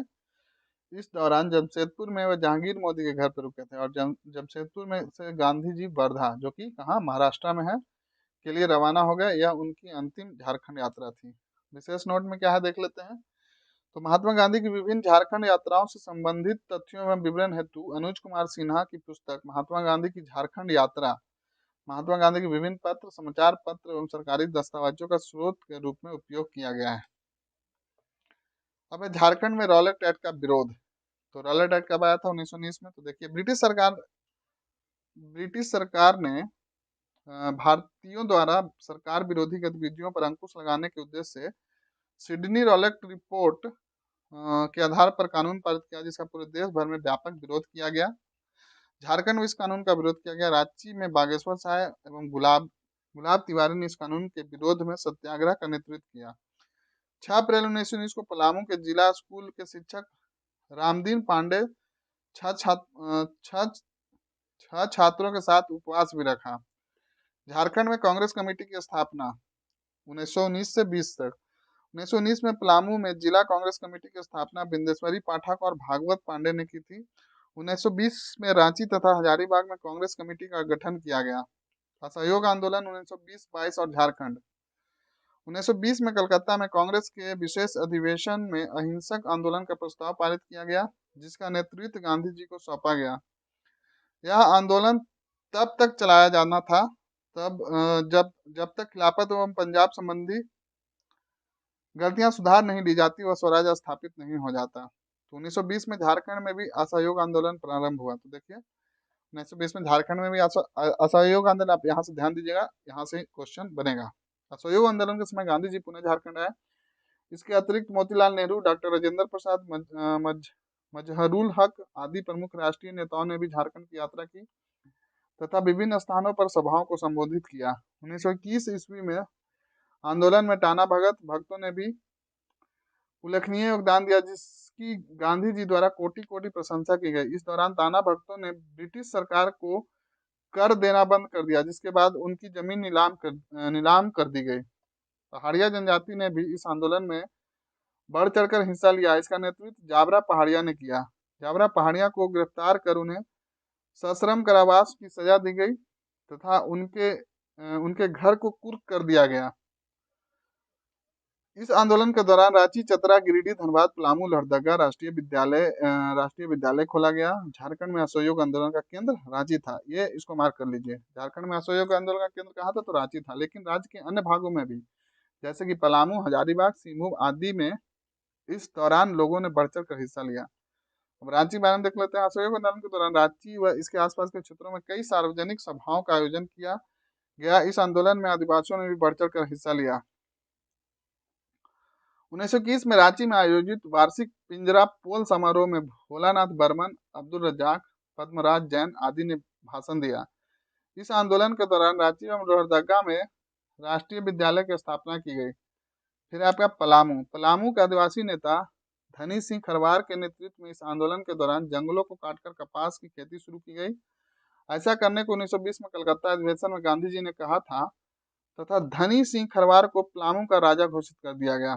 धनी सिंह खरवार के नेतृत्व में आदिवासी का एक विशाल जुलूस डाल्टनगंज पहुंचा, जिसे लाठी चार्ज करके खदेड़ दिया गया। इस दौरान बिहार स्टूडेंट कॉन्फ्रेंस का 15वां अधिवेशन 10 अक्टूबर 1920 को CF एंड्रूज, इंपॉर्टेंट है, ये क्वेश्चन आ चुका है, कि अध्यक्षता में डाल्टनगंज, कहाँ? तो पलामू में, ये भी आ चुका है, संपन्न हुआ। तो इस पॉइंट को मार्क कर लीजिए, आप लोग 2-3 बार पढ़ लीजिए। इस अधिवेशन में मजरूल हक, अब्दुल बारी, GR इमाम, हसर आरजू, चंद्रवंशी सहाय एवं कृष्ण प्रसन्न सेन आदि ने भाग लिया। इस आंदोलन के दौरान पलामू कांग्रेस ने डाल्टनगंज में राष्ट्रीय विद्यालय खोला गया, जिसका प्रधानाध्यापक बिंदेश्वरी पाठक को बनाया गया। इस आंदोलन के दौरान पलामू में शेख साहब ने अपनी वकालत छोड़ दी थी। हजारीबाग, इस आंदोलन के दौरान हजारीबाग में कई छात्रों ने अपनी पढ़ाई तथा राम नारायण सिंह के साथ साथ कई वकीलों ने अपनी वकालत छोड़ दी। हजारीबाग में आंदोलन के व्यापक होने पर आंदोलन के नेता बजरंग सहाय, कृष्ण वल्लभ सहाय, शालिग्राम सिंह, त्रिवेणी प्रसाद एवं सरस्वती देवी को गिरफ्तार कर जेल भेज दिया गया। ये अगला पॉइंट इंपॉर्टेंट है, ध्यान दीजिएगा। बिहार स्टूडेंट कॉन्फ्रेंस का 16वां अधिवेशन 5 से 6 अक्टूबर 1921 को कहा? तो हजारीबाग में। किसके नेतृत्व में? तो सरला देवी की अध्यक्षता में हुआ। इस कॉन्फ्रेंस में बजरंग सहाय, कृष्ण वल्लभ सहाय, राम नारायण सिंह आदि ने संबोधित किया। सिंहभूम, इस आंदोलन के दौरान सिंहभूम के चक्रधरपुर में राष्ट्रीय विद्यालय की स्थापना की गई है। जमशेदपुर के गोलमुरी मैदान में 5 से 9 फरवरी के बीच कई सार्वजनिक सभाओं का आयोजन किया गया। इन सभाओं की अध्यक्षता BG साठे 5 फरवरी, प्रभास चंद्र मित्र 6 फरवरी, केट भट्ट 8 फरवरी तथा अब्दुल गनी 9 फरवरी ने की। इस दौरान 8 मार्च को जमशेदपुर के गोलमुरी मैदान में, 13 मार्च को चाईबासा में जनसभा का आयोजन किया गया। 15 मार्च 1921 को पूरे जमशेदपुर में हड़ताल का आयोजन किया गया। 19 जून 1921 को मजरूल हक का आगमन चकरदरपुर में हुआ। अन्य तथ्य, तो अन्य तथ्य में देख लीजिए क्या है, पंचम्बा के बाबू बजरंग सहाय, इंपॉर्टेंट है ये क्वेश्चन, आ चुका है, ने गिरिडीह में असहयोग आंदोलन का नेतृत्व किया। असहयोग आंदोलन के दौरान जनवरी 1922 को साहेबगंज को अशांत क्षेत्र घोषित किया गया। तो देखिए ये दोनों पॉइंट से क्वेश्चन आ चुका है, तो आप बिल्कुल इस पर ध्यान दीजिए। आगे है अब आपका असहयोग आंदोलन के बाद कांग्रेस के गया अधिवेशन, जो 37वां अधिवेशन था, से लौटकर रांची के पीसी मित्रा एवं देवकी प्रसाद तिलक स्वराज कोष हेतु एकत्र करना प्रारंभ कर दिया। इस आंदोलन के बाद 6 अप्रैल से 13 अप्रैल 1923 के बीच राष्ट्रीय सप्ताह के रूप में मनाया गया। 1 मई 18 अगस्त 1923 के बीच राष्ट्रीय ध्वज की रक्षा हेतु आयोजित नागपुर झंडा सत्याग्रह में भी बड़ी संख्या में झारखंड के टाना भक्तों ने भाग लिया। अब है स्वराज पार्टी और झारखंड। तो देखिए झारखंड में छोटानागपुर क्षेत्र में राम नारायण सिंह व देवकी प्रसाद सिन्हा के नेतृत्व में स्वराज पार्टी की प्रचार समितियां का गठन किया गया था। 1923 ईस्वी में हुए विधान परिषद के चुनाव में कृष्ण बल्लभ सहाय को हजारीबाग में स्वराज पार्टी का प्रतिनिधि चुना गया। कृष्ण बल्लभ सहाय को बिहार प्रांतीय स्वराज पार्टी के सचिव का पद प्रदान किया गया। सोनार सिंह खरवार को संथाल परगना क्षेत्र में स्वराज पार्टी का कार्यभार दिया गया और 1923 में रामेश्वर लाल को दक्षिणी संथाल परगना में स्वराज पार्टी का प्रतिनिधि चुना गया। अब है खादी आंदोलन और झारखंड। तो झारखंड क्षेत्र में विधायक नीलकांत चटर्जी ने 1924 में बिहार विधान परिषद में खादी से संबंधित एक प्रस्ताव रखा। सिंहभूम में आदिवासियों ने 1924 में विष्णु मावरी के नेतृत्व में हार्ड कर न देते हुए आंदोलन चलाया था और झारखंड में विभिन्न स्थानों पर चरखा आंदोलन को प्रस्तावित करने हेतु सरला देवी के नेतृत्व में खादी डिपो की स्थापना की गई। अखिल भारतीय खादी बोर्ड के अध्यक्ष जमन लाल बजाज ने देवघर में खादी मेला का शुभारंभ किया। तो ये इंपॉर्टेंट है, ध्यान दीजिएगा। अखिल भारतीय खादी बोर्ड के अध्यक्ष जमन लाल बजाज ने देवघर में खादी मेला का शुभारंभ किया था और जमशेदपुर में टम्पल नामक अंग्रेज द्वारा खादी प्रदर्शनी का उद्घाटन किया गया था। अब है झारखंड में साइमन कमीशन का विरोध। तो साइमन कमीशन 19 दिसंबर 1928 ईस्वी में झारखंड आया। कब आया? तो दिसंबर 1928 ईस्वी में। 1928 में श्याम कृष्ण सहाय की अध्यक्षता में एक सभा का आयोजन किया गया जिसमें साइमन कमीशन के विरोध का प्रस्ताव पारित किया गया था। रांची में साइमन कमीशन की मजबूती के साथ विरोध किया गया। श्याम कृष्ण सहाय के नेतृत्व में रांची में साइमन कमीशन वापस जाओ के नारे लगे। इंपॉर्टेंट है, ध्यान दीजिएगा। पलामू निवासी कोहड़ा पांडे के नेतृत्व में रांची में साइमन कमीशन का व्यापक विरोध किया गया था और हजारीबाग में देवकी नंदन लाल एवं पीसी मित्रा के नेतृत्व में लोगों ने काला झंडा दिखाकर साइमन कमीशन का विरोध किया।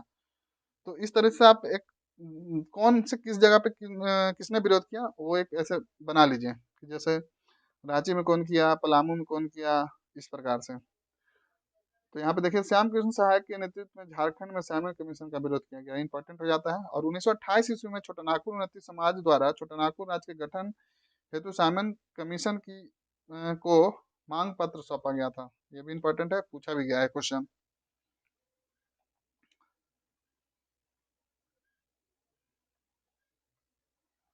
अब है आपका मजदूर आंदोलन और झारखंड।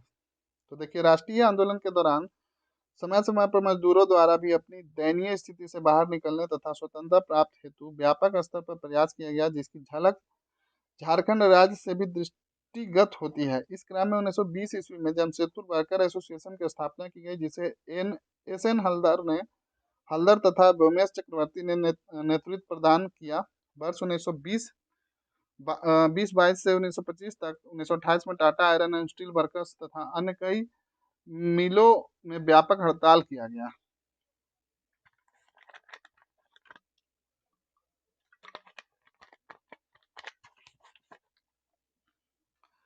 1928 ईस्वी की Tata iron and steel workers के हड़ताल को समाप्त कराने में सुभाष चंद्र बोस का महत्वपूर्ण योगदान रहा। उन्होंने मजदूरों तथा मिल प्रबंधन के बीच समझौता कराने में अग्रणी भूमिका अदा की। 18 अगस्त 1928 को सुभाष चंद्र बोस का जमशेदपुर आगमन तथा 20 अगस्त 1928 को उन्होंने जमशेदपुर टाला लेबर एसोसिएशन का अध्यक्ष चुना गया। 9 वर्षों तक इस यूनियन के अध्यक्ष पद पर रहे। सुभाष चंद्र बोस के प्रयास से ही 12 सितंबर को टाटा यूनियन के मजदूरों ने अपनी हड़ताल वापस ली तथा कंपनी के प्रबंधक और मजदूरों के बीच समझौता संभव हो पाया।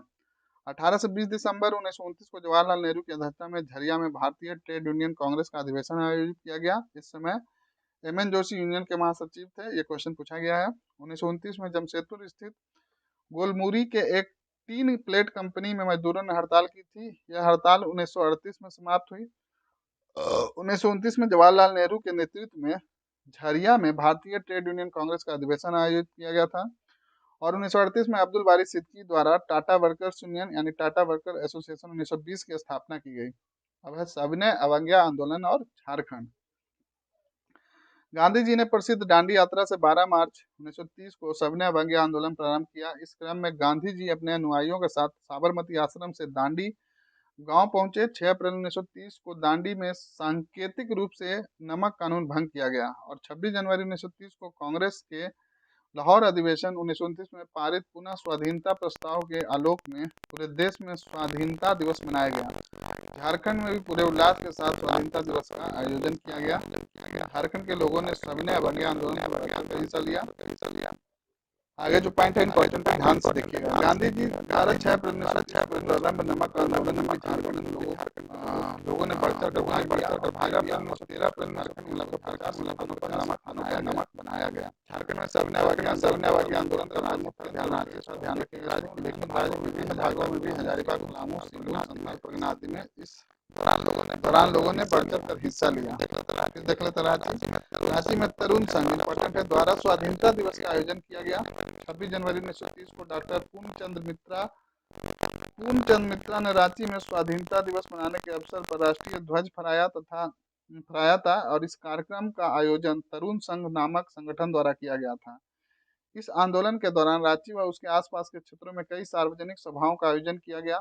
8 अप्रैल 1930 को चूटिया में नागरमल मोदी की अध्यक्षता में एक सभा का आयोजन किया गया जिसे पीसी मित्रा एवं देवकी नंदन लाल समेत कई व्यक्तियों ने संबोधित किया और 10 अप्रैल 1930 को रांची के 1000 से अधिक लोगों की तथा हिनू में 100 बंगाली महिलाओं का सभा का आयोजन किया। 15 अप्रैल 1930 को जिला स्कूल के छात्राओं ने विद्यालय बहिष्कार किया तथा 16 अप्रैल 1930 को बुंडू में पूर्ण हड़ताल का आयोजन किया। बहुत लंबा कहानी है, बस सुनते जाइए। घटनाक्रम है ये सभी। 17 अप्रैल 1930 को सिल्ली में तथा 18 अप्रैल 1930 को कुंडू में एक सार्वजनिक सभा का आयोजन किया गया। कुंडू की सभा में सरस्वती देवी एवं मीरा देवी ने भाषण भी दिया। 3 मई 1930 को रांची बार एसोसिएशन की एक बैठक आयोजित की गई जिसमें विदेशी वस्तुओं के बहिष्कार एवं खादी के उपयोग का प्रस्ताव पारित किया गया। तो इसमें देखिए समझाने लायक कुछ तो है नहीं, कहानी है तो आप उसमें तो मैं पढ़ के बताऊंगा, इसमें क्या बताऊं आप लोग भी समझ सकते हैं। जहाँ पे इंपॉर्टेंट रहता है मैं खुद से बता दे रहा हूँ, तो बस कहानी को सुनते जाइए और एक जो घटनाक्रम है उसको दिमाग में फीड करते जाइए। तो 4 मई 1930 को मांडर में महादेव स्वर्णकार ने गिरफ्तारी दी तथा 12 मई 1930 को पीसी मित्रा, नागरमल मोदी व देवकी नंदन लाल, 31 मई 1930 को रविंद्र चंद्र रामधनी दुबे को गिरफ्तार किया गया। 2 जून 1930 को लगभग 40 टाना भक्तों ने रांची में एक जुलूस निकाला जिसके बाद 8 टाना भक्तों को गिरफ्तार कर लिया गया। ब्रिटिश हुकूमत में अपनी बातें मनवाने के लिए जगह जगह पर व्यापक हड़ताल एवं प्रदर्शनों का आयोजन किया गया जिसके तहत स्वदेशी सप्ताह सितंबर 1930 में तथा जवाहर सप्ताह नवंबर 1930 में मनाया गया। इंपॉर्टेंट है, इसको ध्यान दीजिएगा कि स्वदेशी सप्ताह कब मनाया गया और जवाहर सप्ताह कब मनाया गया। तो एक सितंबर 1930 में और एक नवंबर 1930 में, ध्यान दीजिएगा इस पे। सविनय अवज्ञा आंदोलन का दूसरा चरण प्रारंभ होने के बाद 3 मार्च 1932 को रांची के तरुण संघ नामक संगठन पर प्रतिबंध लगा दिया गया। 27 जुलाई 1932 को नागरमल मोदी, बुलू साहू, ख्वाजा नसरुद्दीन को गिरफ्तार कर लिया गया और सविनय अवज्ञा आंदोलन के दूसरे चरण के दौरान महात्मा गांधी रांची आए थे। अब हजारीबाग में भी सविनय अवज्ञा आंदोलन को लोगों ने पूरे उत्साह के साथ सहभागिता दर्ज की। 26 जनवरी 1930 को हजारीबाग में लाठीचार्ज होने के बावजूद कृष्ण वल्लभ सहाय ने कचहरी पर झंडा फहराया था। झारखंड में कृष्ण वल्लभ सहाय ने हजारीबाग में खजांची तालाब, इंपॉर्टेंट है, के निकट नमक बनाकर इस आंदोलन को प्रस्तावित किया और इसके लिए 1 वर्ष उन्हें कारावास की सजा मिली। हजारीबाग नमक सत्याग्रह के सीताराम दुबे, चक्र सिंह, मथुरा प्रसाद, सरस्वती देवी, मीरा देवी आदि ने भाग लिया। सरस्वती देवी हजारीबाग जिला का कांग्रेस कमेटी का अध्यक्षता थी। इंपॉर्टेंट है ये, ध्यान दीजिएगा इसमें। अब है सविनय अवज्ञा आंदोलन के दौरान कई पुरुषों के साथ साथ सरस्वती देवी, मीरा देवी एवं साधना देवी को गिरफ्तार कर लिया गया और सितंबर 1930 के तक हजारीबाग के 137 लोगों को गिरफ्तार किया गया था। बंगम मांझी के नेतृत्व में हजारीबाग में संथालों ने सविनय अवज्ञा आंदोलन में अपनी सहभागिता दर्ज की। आंदोलन के प्रचार प्रसार के लिए हजारीबाग जेल में बंद रामवृक्ष बेनीपुरी ने कैदी नामक हस्तलिखित पत्रिका निकाली। इसी क्रम में महामाया प्रसाद सिन्हा तथा भवानी दयाल सन्यासी ने भी हजारीबाग जेल में रहकर कारागार नामक हस्तलिखित पत्रिका निकाली। इस आंदोलन दौरान डॉक्टर राजेंद्र प्रसाद ने हजारीबाग केंद्रीय कारागार में सूत काटकर कपड़ा तैयार किया था। अब यहाँ पे देख लेते हैं, रामवृक्ष बेनीपुरी ने हजारीबाग जेल में कैदी नामक हस्तलिखित पत्रिका निकाली। इंपॉर्टेंट है। महामाया प्रसाद सिन्हा तथा भवानी दयाल सन सन्या भवानी दयाल सन्यासी होगा, सन्यासी से हजारीबाग जेल से कारागार नामक हस्तलिखित पत्रिका निकाली थी, जो कि यहाँ पे देख लीजिए। और फिर है सिंहभूम। सिंहभूम में क्या है, नमक सत्याग्रह का नेतृत्व जमशेदपुर में ननी गोपाल मुखर्जी, इंपॉर्टेंट है, आ चुका है, तथा पलामू में सुनार सिंह खरवार व चंद्रिका प्रसाद वर्मा ने किया। इस आंदोलन के दौरान सिंहभूम के आदिवासियों ने हाट कर देना बंद कर दिया। सविनय अवज्ञा आंदोलन के दौरान 6 अगस्त 1930 को चकरदरपुर कांग्रेसियों ने जंगल काटकर सरकार के प्रति अपना विरोध प्रकट किया। इस जंगल सत्याग्रह के नाम से जाना जाता है, ध्यान रखिएगा, इंपॉर्टेंट है। इसे जंगल सत्याग्रह के नाम से भी जाना जाता है। इसका नेतृत्व नरसिंह हरिहर महतो तथा लाल बाबू कर रहे थे। इन्हें सरकार ने गिरफ्तार कर लिया। 16 नवंबर से जमशेदपुर में गोलमुरी मैदान में झंडा फहराकर जवाहर दिवस मनाया गया। इंपॉर्टेंट है, ध्यान दीजिएगा इसमें।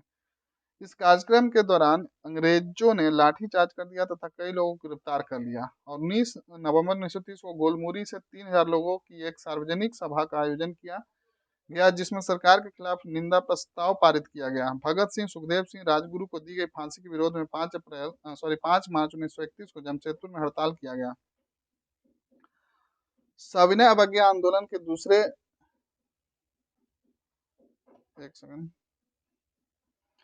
सविनय अवज्ञा आंदोलन के दूसरे चरण के शुरू होने के बाद महात्मा गांधी व अन्य नेताओं की गिरफ्तारी के विरोध में 5 जनवरी 1932 को गोलमुरी में एक सभा का आयोजन किया गया।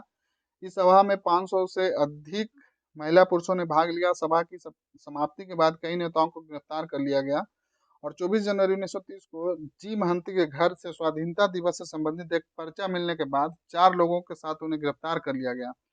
26 जनवरी 1930 को लोगों ने गोलमुरी मैदान में झंडा फहराने का प्रयास किया। पुलिस ने लाठीचार्ज किया तथा कई लोगों को गिरफ्तार कर लिया गया। अब आया आपका पलामू। तो पलामू में चंद्रिका प्रसाद वर्मा एवं सुनार सिंह खरवार के नमक सत्याग्रह का नेतृत्व किया। इस आंदोलन के दौरान महात्मा गांधी की गिरफ्तारी की खबर मिलने पर डाल्टनगंज एवं गढ़वा में 8 मई 1930 को, लातेहार में 11 मई 1930 को लोगों ने हड़ताल की। अब आगे है इसमें,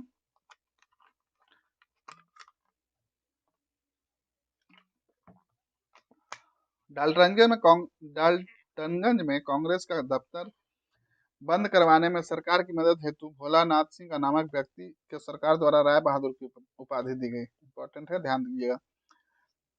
यदुवंश सहाय के नेतृत्व में सविनय अवज्ञा आंदोलन के दौरान झारखंड में संपूर्ण किसान आंदोलन चलाया गया। स्वामी सहजानंद सरस्वती ने संथाल परगना क्षेत्र में किसानों की दशा सुधारने के लिए आंदोलन चलाया और वे 1938 में संथाल परगना आए थे। अब है संथाल परगना। सविनय अवज्ञा आंदोलन में राष्ट्रीय स्तर पर महिलाओं ने बढ़ चढ़ कर हिस्सा लिया। इसी क्रम में संथाल परगना में सैलबाला राय, इंपॉर्टेंट है, के नेतृत्व में महिलाओं ने इस आंदोलन में अपनी उपस्थिति दर्ज कराई। संथाल परगना के कांग्रेसी नेता शशि भूषण राय को इस दौरान आंदोलन के सिलसिले में मुंगेर जाने के बाद वहां से गिरफ्तार कर लिया गया।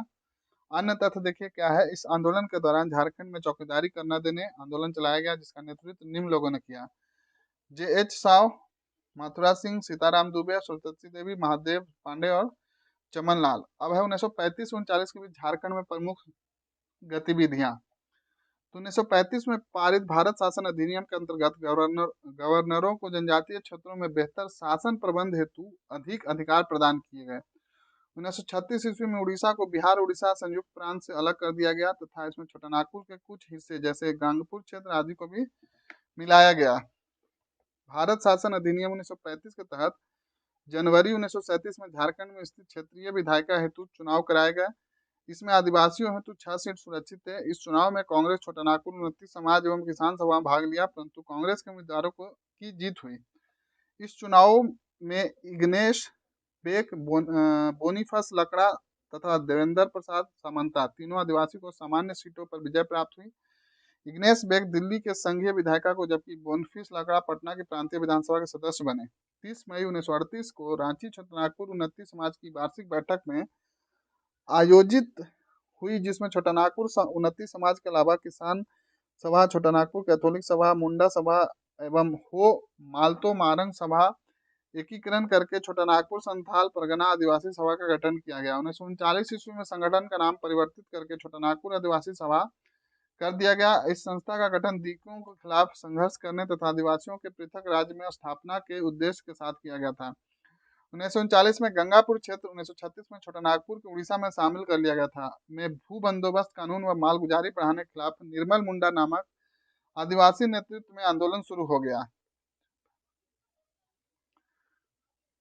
निर्मल मुंडा के नेतृत्व में 25 अप्रैल 1939 इंपॉर्टेंट है को उड़ीसा के सुंदरगढ़ जिले में रायबोगा थाना अंतर्गत आमको सिमको गांव में आदिवासियों ने एक विशाल जनसभा आयोजित की गई।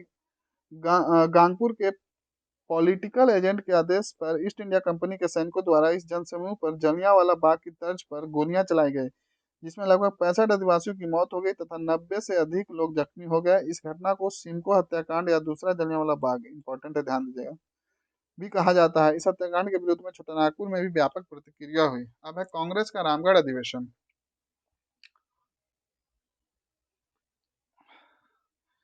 तो भारतीय राष्ट्रीय कांग्रेस के 53वें अधिवेशन का आयोजन झारखंड के रामगढ़ में 19-20 मार्च 1940 को संपन्न हुआ। पूछा गया क्वेश्चन है, ध्यान दीजिएगा इस पे।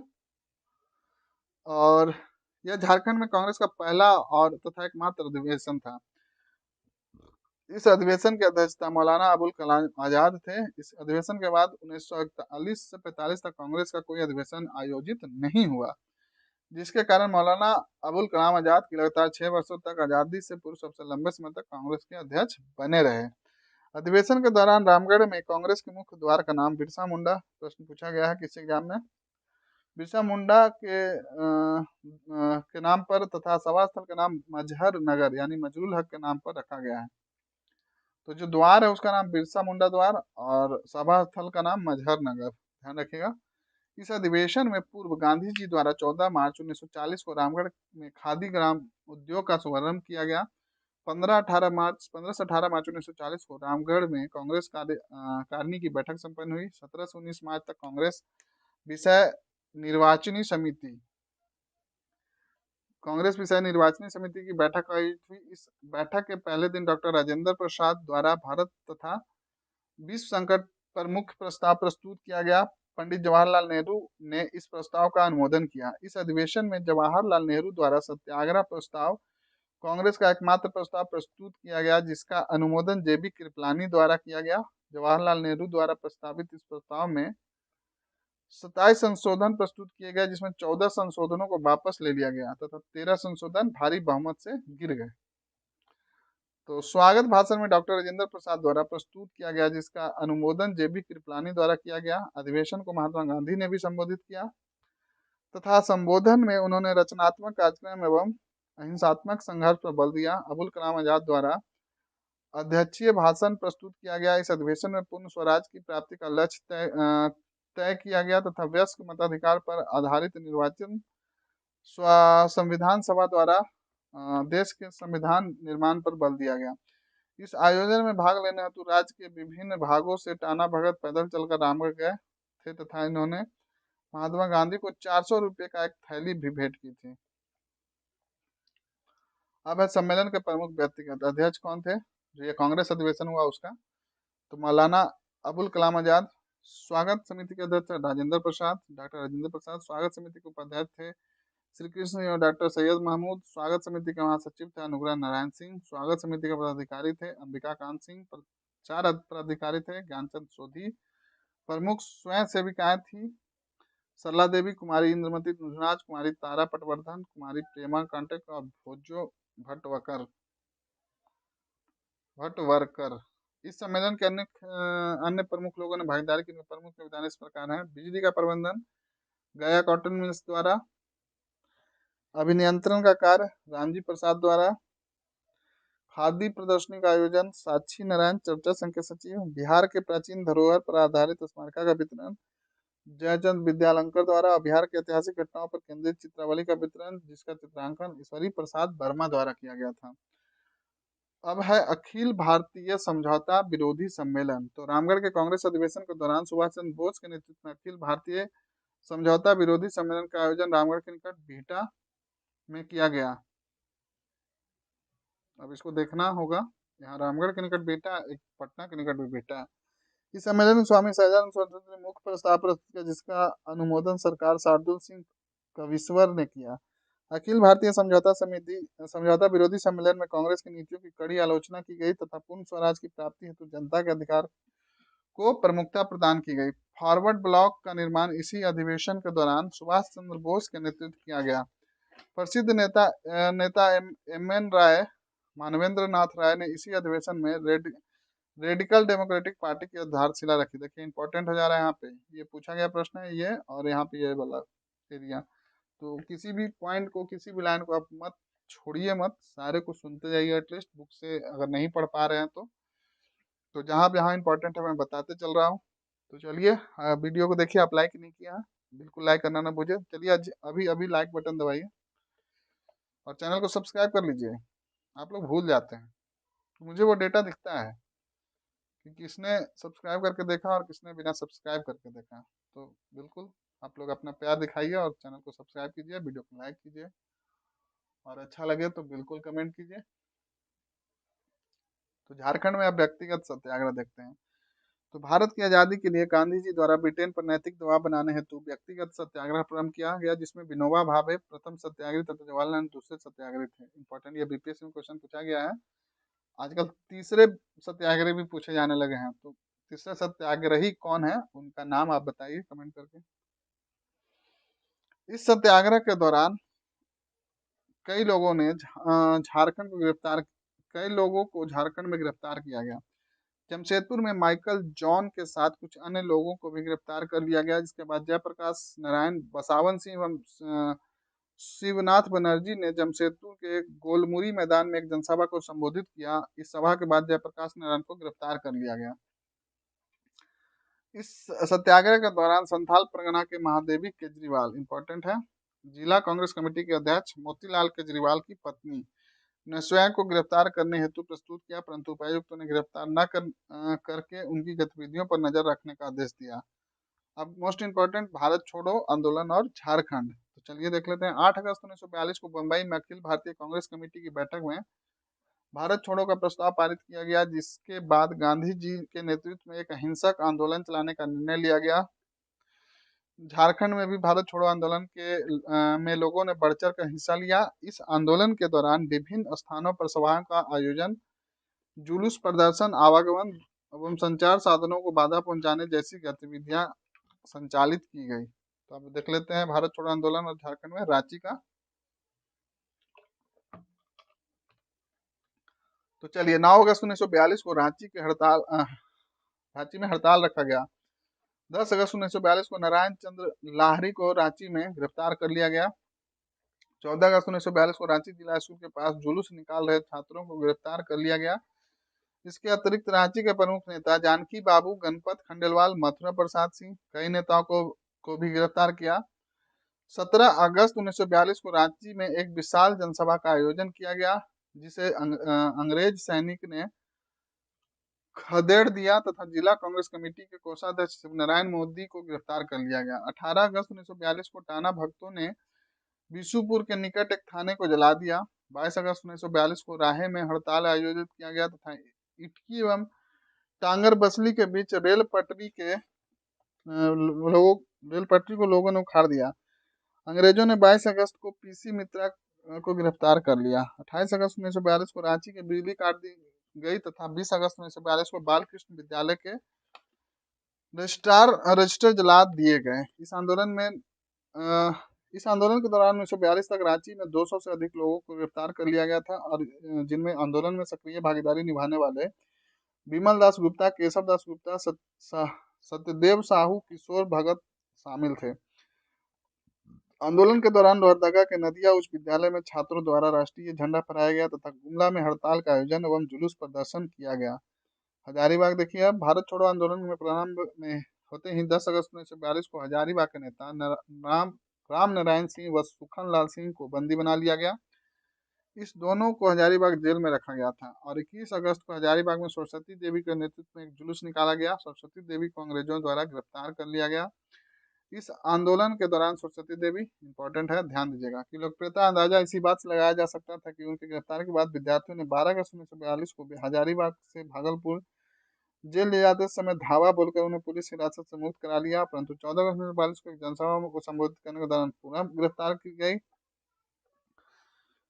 यहाँ पे देखिए इंपॉर्टेंट क्या है, जयप्रकाश नारायण अपने 5 साथियों के साथ हजारीबाग जेल से भाग गए थे। तो चलिए देख लेते हैं।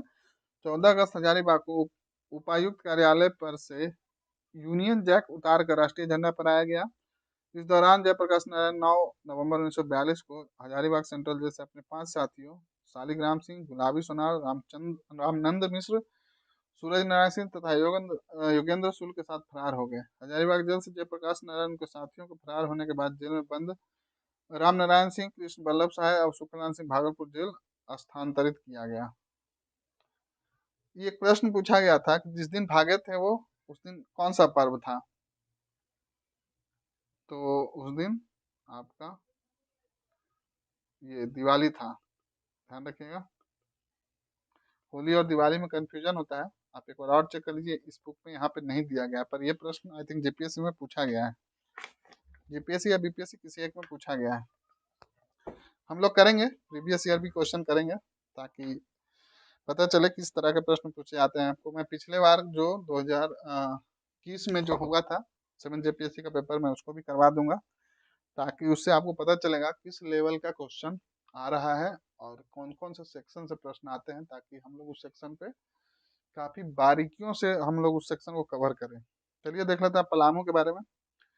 तो 10 अगस्त 1942 को ब्रिटिश सरकार ने डाल्टनगंज मेदिनीनगर स्थित कांग्रेस कार्यालय पर कब्जा कर लिया, और 21 अगस्त 1942 को लोगों ने पलामू में जुलूस निकला तथा जपला मजदूर संघ के सचिव मिथिलेश कुमार सिंह के नेतृत्व में जपला मजदूरों ने हड़ताल रखी, और 13 अगस्त 1942 को पलामू में छात्रों ने एक विशाल जुलूस निकाला, जिसके बाद नंदलाल प्रसाद व दशरथ राम समेत कई लोगों को गिरफ्तार कर लिया गया। और 17 अगस्त 1942 को डाल्टनगंज डाकघर के निकट तोड़फोड़ की गई, जिसके बाद तोड़फोड़ में शामिल कई लोगों को गिरफ्तार कर लिया गया। और 18 अगस्त 1942 को लातेहार में एक जुलूस निकाला गया तथा डाल्टनगंज में विष्णु प्रसाद एवं गनौरी सिंह को 1 वर्ष की सजा दी गई। 19 अगस्त 1942 को लेस्लीगंज थाने में कई लोगों ने धनुष प्रसाद सिंह के नेतृत्व में पहुंचकर तोड़फोड़ की, जिसके बाद धनुष प्रसाद सिंह के साथ कई लोगों को गिरफ्तार कर लिया गया। इस आंदोलन के दौरान अक्टूबर 1942 में पलामू के विभिन्न क्षेत्रों में लोगों ने व्यापक स्तर पर उत्पात मचाया, जिसके बाद कई नेताओं को गिरफ्तार किया गया। पलामू में कुमारी राजेश्वरी सरोज दास भी इस आंदोलन में महत्वपूर्ण भूमिका अदा की तथा उन्होंने मजदूरों एवं किसानों को संबोधित किया। सिंहभूम 10 अगस्त 1942 को जमशेदपुर में पूर्ण हड़ताल रखा गया। 14 से 16 अगस्त को चक्रधरपुर एवं चाईबासा में ही हड़ताल का आयोजन किया गया। 15 अगस्त 1942 को जमशेदपुर के प्रमुख नेता M.K. घोष, N.N. बनर्जी, त्रेता सिंह सहित कई नेताओं को गिरफ्तार किया गया। 17 अगस्त को यहाँ M.D. मदन को गिरफ्तार किया गया। 30 अगस्त 1942 को रात को कई लोगों ने गिरफ्तार करने के साथ साथ लोगों पर गोलियां चलाई गई, जिसके विरोध में 31 अगस्त 1942 को पूर्ण हड़ताल का आयोजन किया गया। चलिए थोड़ा सा और है, सेशन में बने रहिए, हिम्मत नहीं हारना है। तो चलिए, मैं भी बहुत मेहनत कर रहा हूँ, आप लोग को भी करना है। तो रामनंद तिवारी के नेतृत्व में सिपाहियों ने जमशेदपुर में विद्रोह किया तथा इन्होंने जमशेदपुर में 60 सदस्यों की इनकलाबी सिपाही दल का गठन किया। ब्रिटिश सरकार ने कई लोगों व विद्रोह करने वाले 33 पुलिसकर्मियों को गिरफ्तार करके हजारीबाग जेल भेज दिया गया। यहाँ पे देखिए रामनंदन तिवारी के नेतृत्व में क्या है, इनकलाबी सिपाही दल का गठन किया, इंपॉर्टेंट है यही वाला, यही जो है दिया गया आपका, ध्यान रखिएगा। 3 से 11 सितंबर 1942 तक रामचंद्र पालीवाल तथा नैयर के नेतृत्व में सफाई कर्मियों ने हड़ताल की 15 अगस्त 1942 को मूसाबनी में सीपी राजू, कमलनाथ एवं बस्टिन सहित कई मजदूरों के नेताओं को बंदी बना लिया गया। 17 सितंबर 1942 को घाटशिला में मद्रासी उड़िया मजदूरों द्वारा जुलूस निकाला गया। अब है मानभूम। तो 9 अगस्त 1942 को मानभूम क्षेत्र में नेता विभूति भूषण दासगुप्ता, वीर राघवाचार्य तथा पूर्णेंदु भूषण मुखर्जी को गिरफ्तार कर लिया गया। 10 अगस्त 1942 को सीपी बोस, बैजनाथ प्रसाद, मुकुटधारी सिंह समेत कई नेताओं को गिरफ्तार कर लिया गया। 13 अगस्त 1942 को अतुल चंद्र घोष को तथा 16 अगस्त 1942 को समरेंद्र मोहन राय सहित कई लोगों को गिरफ्तार किया गया। इस आंदोलन के दौरान मानभूम क्षेत्र में विरोध प्रदर्शन, सभाओं का आयोजन, जुलूस प्रदर्शन, यातायात व संचार साधनों के अवरुद्ध करने जैसी गतिविधियों आंदोलनकारियों द्वारा की गई। सरकार द्वारा स्थिति को नियंत्रित करने हेतु कतरास, झरिया, धनबाद में कर्फ्यू लगाने का निर्णय भी लिया गया। अब है संथाल परगना। तो 11 अगस्त 1942 को विनोदानंद झा के नेतृत्व में देवघर में जुलूस निकाला गया। पुलिस ने भिखना पहाड़ी से गिरफ्तार करके भागलपुर केंद्रीय कारागार भेज दिया। 13 अगस्त को गोड्डा कचहरी पर राष्ट्रीय झंडा फहराया गया। 13 से 14 अगस्त 1942 को आंदोलनकारियों ने विभिन्न स्थानों पर आवागमन, संचार साधनों को नष्ट कर दिया तथा सरकारी भवनों को नुकसान पहुंचाया। उसके बाद भारत सुरक्षा अधिनियम के तहत मोतीलाल केजरीवाल, रामजीवन व हिम्मत सिंह कई नेताओं को गिरफ्तार करके जेल भेज दिया गया। इस आंदोलन के दौरान देवघर में सरवन में आंदोलनकारियों द्वारा समानांतर सरकार बनाई गई। दुमका में जामवंती देवी तथा प्रेमी देवी के नेतृत्व में 19 अगस्त 1942 को विशाल जुलूस का आयोजन किया गया। दुमका में कृष्णा प्रसाद ने इस आंदोलन के नेतृत्व तथा इनके नेतृत्व में पहाड़िया जत्था का गठन किया। इंपॉर्टेंट है, ध्यान दीजिएगा। पहाड़ी जत्था 5 भागों में विभाजित था। 21 अगस्त 1942 को गोड्डा जेल से लगभग 60 कैदी भाग गए। इस आंदोलन के दौरान प्रफुल्ल चंद्र पटनायक ने पहाड़िया सरदारों के सहयोग से आदिवासियों को बड़ी संख्या में आंदोलन में शामिल किया। इन्होंने गोड्डा, पाकुड़, दुमका के बीच स्थित डांगपारा को अपना मुख्यालय बनाया। देखिए यहाँ क्या है, भारत छोड़ो आंदोलन के दौरान देवघर के सरवन में समानांतर सरकार का गठन किया गया था। ध्यान रखिएगा ये जो हम लोग पढ़े। तो प्रफुल्ल चंद्र पटनायक से प्रभावित होकर एक परिवार एकमात्र पुरुष सदस्य बादलमल पहाड़िया नामक एक युवा इस आंदोलन में शामिल हो गया। उसे पुलिस द्वारा गिरफ्तार कर लिया तथा गोड्डा जेल में दी गई यातनाओं के कारण उनकी मृत्यु हो गई। फिर है आपका 25 अगस्त 1942 को संथाल एवं पहाड़िया जनजाति के अलुबेरा स्थित डाक बंगला तथा वन विभाग के भवनों को जला दिया। इसके बाद सरकार द्वारा विभिन्न स्थानों पर सैनिक को भेजा गया। 26 अगस्त 1942 को देवघर में आंदोलनकारी असरफी लाल, इंपॉर्टेंट है, को गोली मार दी गई जिसकी मृत्यु हो गई। यहाँ पे देखिए इंपॉर्टेंट क्या दिया, हरिराम गुटगुनिया ने साइक्लो स्टाइल बुलेटिन नामक पत्रिका का प्रकाशन। चलिए आगे मिल जाएगा ये। इस आंदोलन के दौरान अंग्रेजी सरकार ने प्रफुल्ल चंद्र पटनायक और उनके 3 साथियों के ऊपर 200 रुपये का इनाम घोषित किया और 7 नवंबर 1942 को प्रफुल्ल चंद्र पटनायक को गिरफ्तार करके अगले दिन राजमहल जेल भेज दिया गया और उन्हें 16 वर्ष कैद की सजा सुनाई गई। इस आंदोलन के दौरान संस्थान प्रोग्राम लगभग 900 लोगों को गिरफ्तार किया गया। इस आंदोलन के दौरान हरिराम गुनिया ने साइक्लो बुलेटिन नामक पत्रिका का प्रकाशन किया गया। इस आंदोलन के दौरान मार्क्सिस्ट पार्टी के गिरफ्तार होने वाले संभवतः अंतिम नेता थे। इनकी गिरफ्तारी 22 अगस्त 1945 को। ये इंपॉर्टेंट है, ध्यान रखिएगा यहाँ पे। राष्ट्रीय आंदोलन के दौरान झारखंड में प्रमुख महिलाएं, तो देखिए गतिविधियां, हजारीबाग महिला कांग्रेस के अध्यक्ष थी सरस्वती देवी हजारीबाग में, और आंदोलन असहयोग सबीना भारत छोड़ो तीनों में दिए। बाकी ये जो है यहाँ पे आप इसको पॉज करके खुद से पढ़ लीजिए, बस मैं इनका ये देख लेता हूँ। चलिए देख ही लेता हूँ। आंदोलन के दौरान जेल भेजी गई, विभाजित बिहार से जेल जाने वाली प्रथम महिला, इंपॉर्टेंट है, अविभाजित, गिरफ्तार की गई तथा 6 माह का कारावास मिला, हजारीबाग जुलूस का नेतृत्व किया, और ये सब ऑलरेडी हम लोग पढ़ चुके पर। इन्होंने 28 में व्यवसाय के पद नेतृत्व किया था। ठीक है, सरस्वती हजारीबाग महिला कांग्रेस की अध्यक्ष थी। थोड़ा गला सूखने लगा है।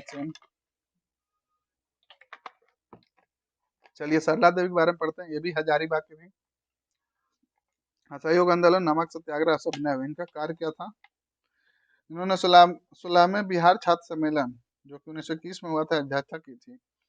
सविनय अवज्ञा आंदोलन के दौरान जेल गई। साधना देवी हजारीबाग, नमक सत्याग्रह, सविनय अवज्ञा आंदोलन के दौरान 6 माह हेतु जेल गई। मीरा देवी हजारीबाग सविनय अवज्ञा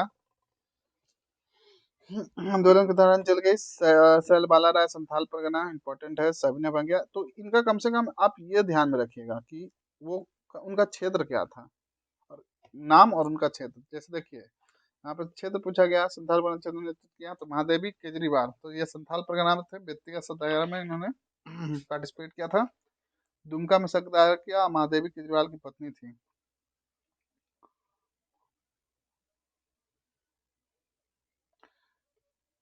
रमा देवी व जामवंती देवी संथाल परगना भारत छोड़ो आंदोलन में जुलूस का नेतृत्व किया 14 अगस्त 1942 में। बिरजी देवी और बिरजी मिर्धा संथाल परगना में भारत छोड़ो आंदोलन 19 अगस्त में पुलिस गोली मार दी, और हरिहर मिर्धा की पत्नी थी। इंपॉर्टेंट है ये। राजेश्वरी सरोज दास पलामू भारत छोड़ो आंदोलन में पलामू में जपला सीमेंट फैक्ट्री मजदूरों ने नेतृत्व किया तथा अंग्रेजों को भारत कानून के तहत इन पर कार्रवाई की। अब्दुल कलाम आजाद की नजरबंदी। चलिए थोड़ा सा और बचा है, बने रहिए सेशन पे। अगर आप यहाँ तक आए हैं तो मुझे पूर्ण विश्वास है कि आप एक सीरियस कैंडिडेट हैं, आप इंटरेस्ट रखते हैं पढ़ने में, तो आप बिल्कुल इस तरह रिवीजन करते रहिए, सफलता बिल्कुल आपको मिलेगी। इतना पढ़ने के बाद भी अगर ये ना मिले सफलता, ऐसा हो ही नहीं सकता है। तो आप बिल्कुल इतना पढ़ लीजिए, फिर जब MCQ का सेशन आएगा आप उसको भी कवर कीजिएगा, तो आपको इस तरह से काफ़ी प्रैक्टिस हो जाएगा। तो चलिए देखते हैं आगे। ब्रिटिश सरकार ने होम रूल आंदोलन के दौरान अबुल कलाम आजाद को रांची में नजरबंद करके रखा था। ब्रिटिश सरकार ने कोलकाता से अबुल कलाम आजाद को लाकर 31 मार्च 1916 ईस्वी से 27 दिसंबर 1920 तक रांची में नजरबंद रखा। प्रथम विश्व युद्ध में तुर्की की हार पर सरकारी जश्न के विरोध में मौलाना अबुल कलाम आजाद से लोगों ने काला बिल्ला लगाने की अपील की थी। 8 जुलाई 1916 को ब्रिटिश प्रशासन की ओर से मौलाना आजाद को प्रतिदिन थाने में हाजिरी लगाने का आदेश दिया था। मौलाना अबुल कलाम आजाद 1917 में रांची में अंजुमन इस्लामिया और मदरसा इस्लामिया की स्थापना में महत्वपूर्ण भूमिका निभाई थी। मौलाना अबुल कलाम आजाद ने अपने अलबेला प्रेस को बेचकर उससे प्राप्त राशि को मदरसा की स्थापना में लगा दिया। पटना से रांची आने पर महात्मा गांधी ने मौलाना अबुल कलाम आजाद से मिलने हेतु सरकार से इजाजत मांगी, जिसमें सरकार ने अस्वीकृत कर दिया था, और 27 दिसंबर 1919 को मौलाना आजाद को रिहा कर दिया गया, जिसके बाद 3 फरवरी 1920 को रांची से कलकत्ता के लिए प्रस्थान कर गए। थोड़ा और है, देख लेते हैं। रविन्द्रनाथ टैगोर को नोबेल पुरस्कार प्राप्त रचना गीतांजलि में झारखंड की सांस्कृतिक एवं प्राकृतिक पृष्ठभूमि का भी चित्रण किया गया है। साथ ही इस पुस्तक में कुछ हिस्सों में रचना रांची से की गई थी। समग्र देश के साथ साथ झारखंड में भी रॉलेट एक्ट तथा जलियांवाला बाग हत्याकांड का व्यापक विरोध किया गया। झारखंड को इसको गुलाब तिवारी के नेतृत्व में किया गया। कृष्ण बल्लभ, ये इंपॉर्टेंट है, कृष्ण बल्लभ सहाय को 1923 में प्रांतीय लेजिस्लेटिव काउंसिल के प्रतिनिधि के रूप में चुना गया। राष्ट्रीय आंदोलन के 2 प्रमुख नेताओं विनोदानंद झा जो कि बिहार के मुख्यमंत्री तथा कृष्ण सिंह बल्लभ सहाय बिहार के भी मुख्यमंत्री, भारतीय स्वतंत्रता प्राप्ति के पश्चात बिहार के मुख्यमंत्री पद पर आसीन होने का अवसर प्राप्त हुआ। फिर भारत छोड़ो आंदोलन के दौरान जामताड़ा में लाल हेब्रोन द्वारा संथालियों द्वारा नेतृत्व किया गया। इस दौरान नरसिंह राय और खून और आंसू नामक पैम्पलेट जारी किया गया। अब है मानभूम और झंडा सत्याग्रह। तो 6 से 13 अप्रैल 1945 को राष्ट्रीय सप्ताह घोषित किया गया था। मानभूम में कांग्रेस के नेता अतुल चंद्र घोष को राष्ट्रीय सप्ताह के दौरान कांग्रेसी झंडा फहराने का आरोप लगाकर गिरफ्तार कर लिया गया। इसके परिणाम स्वरूप लोगों ने झंडा सत्याग्रह शुरू कर दिया। इसी प्रकार 1945 में कांग्रेसी झंडा फहराने का आरोप लगाकर 3 महिलाओं सहित 5 लोगों को गिरफ्तार कर लिया गया। तो इस प्रकार हम लोग इस बड़े चैप्टर को यहाँ पे समाप्त करते हैं, और बधाई आपको भी हो कि आपने इस पेशेंस बना के इतना सुना। काफी बड़ा चैप्टर था। तो स्वाधीनता आंदोलन और झारखंड हम लोग इस तरह से कंप्लीट कर लिए। तो चलिए इसी तरह पढ़ते रहिए और आगे बढ़ते रहिए। आप सभी को अगले सेशन में मिलते हैं, तब तक के लिए आप सभी को ऑल द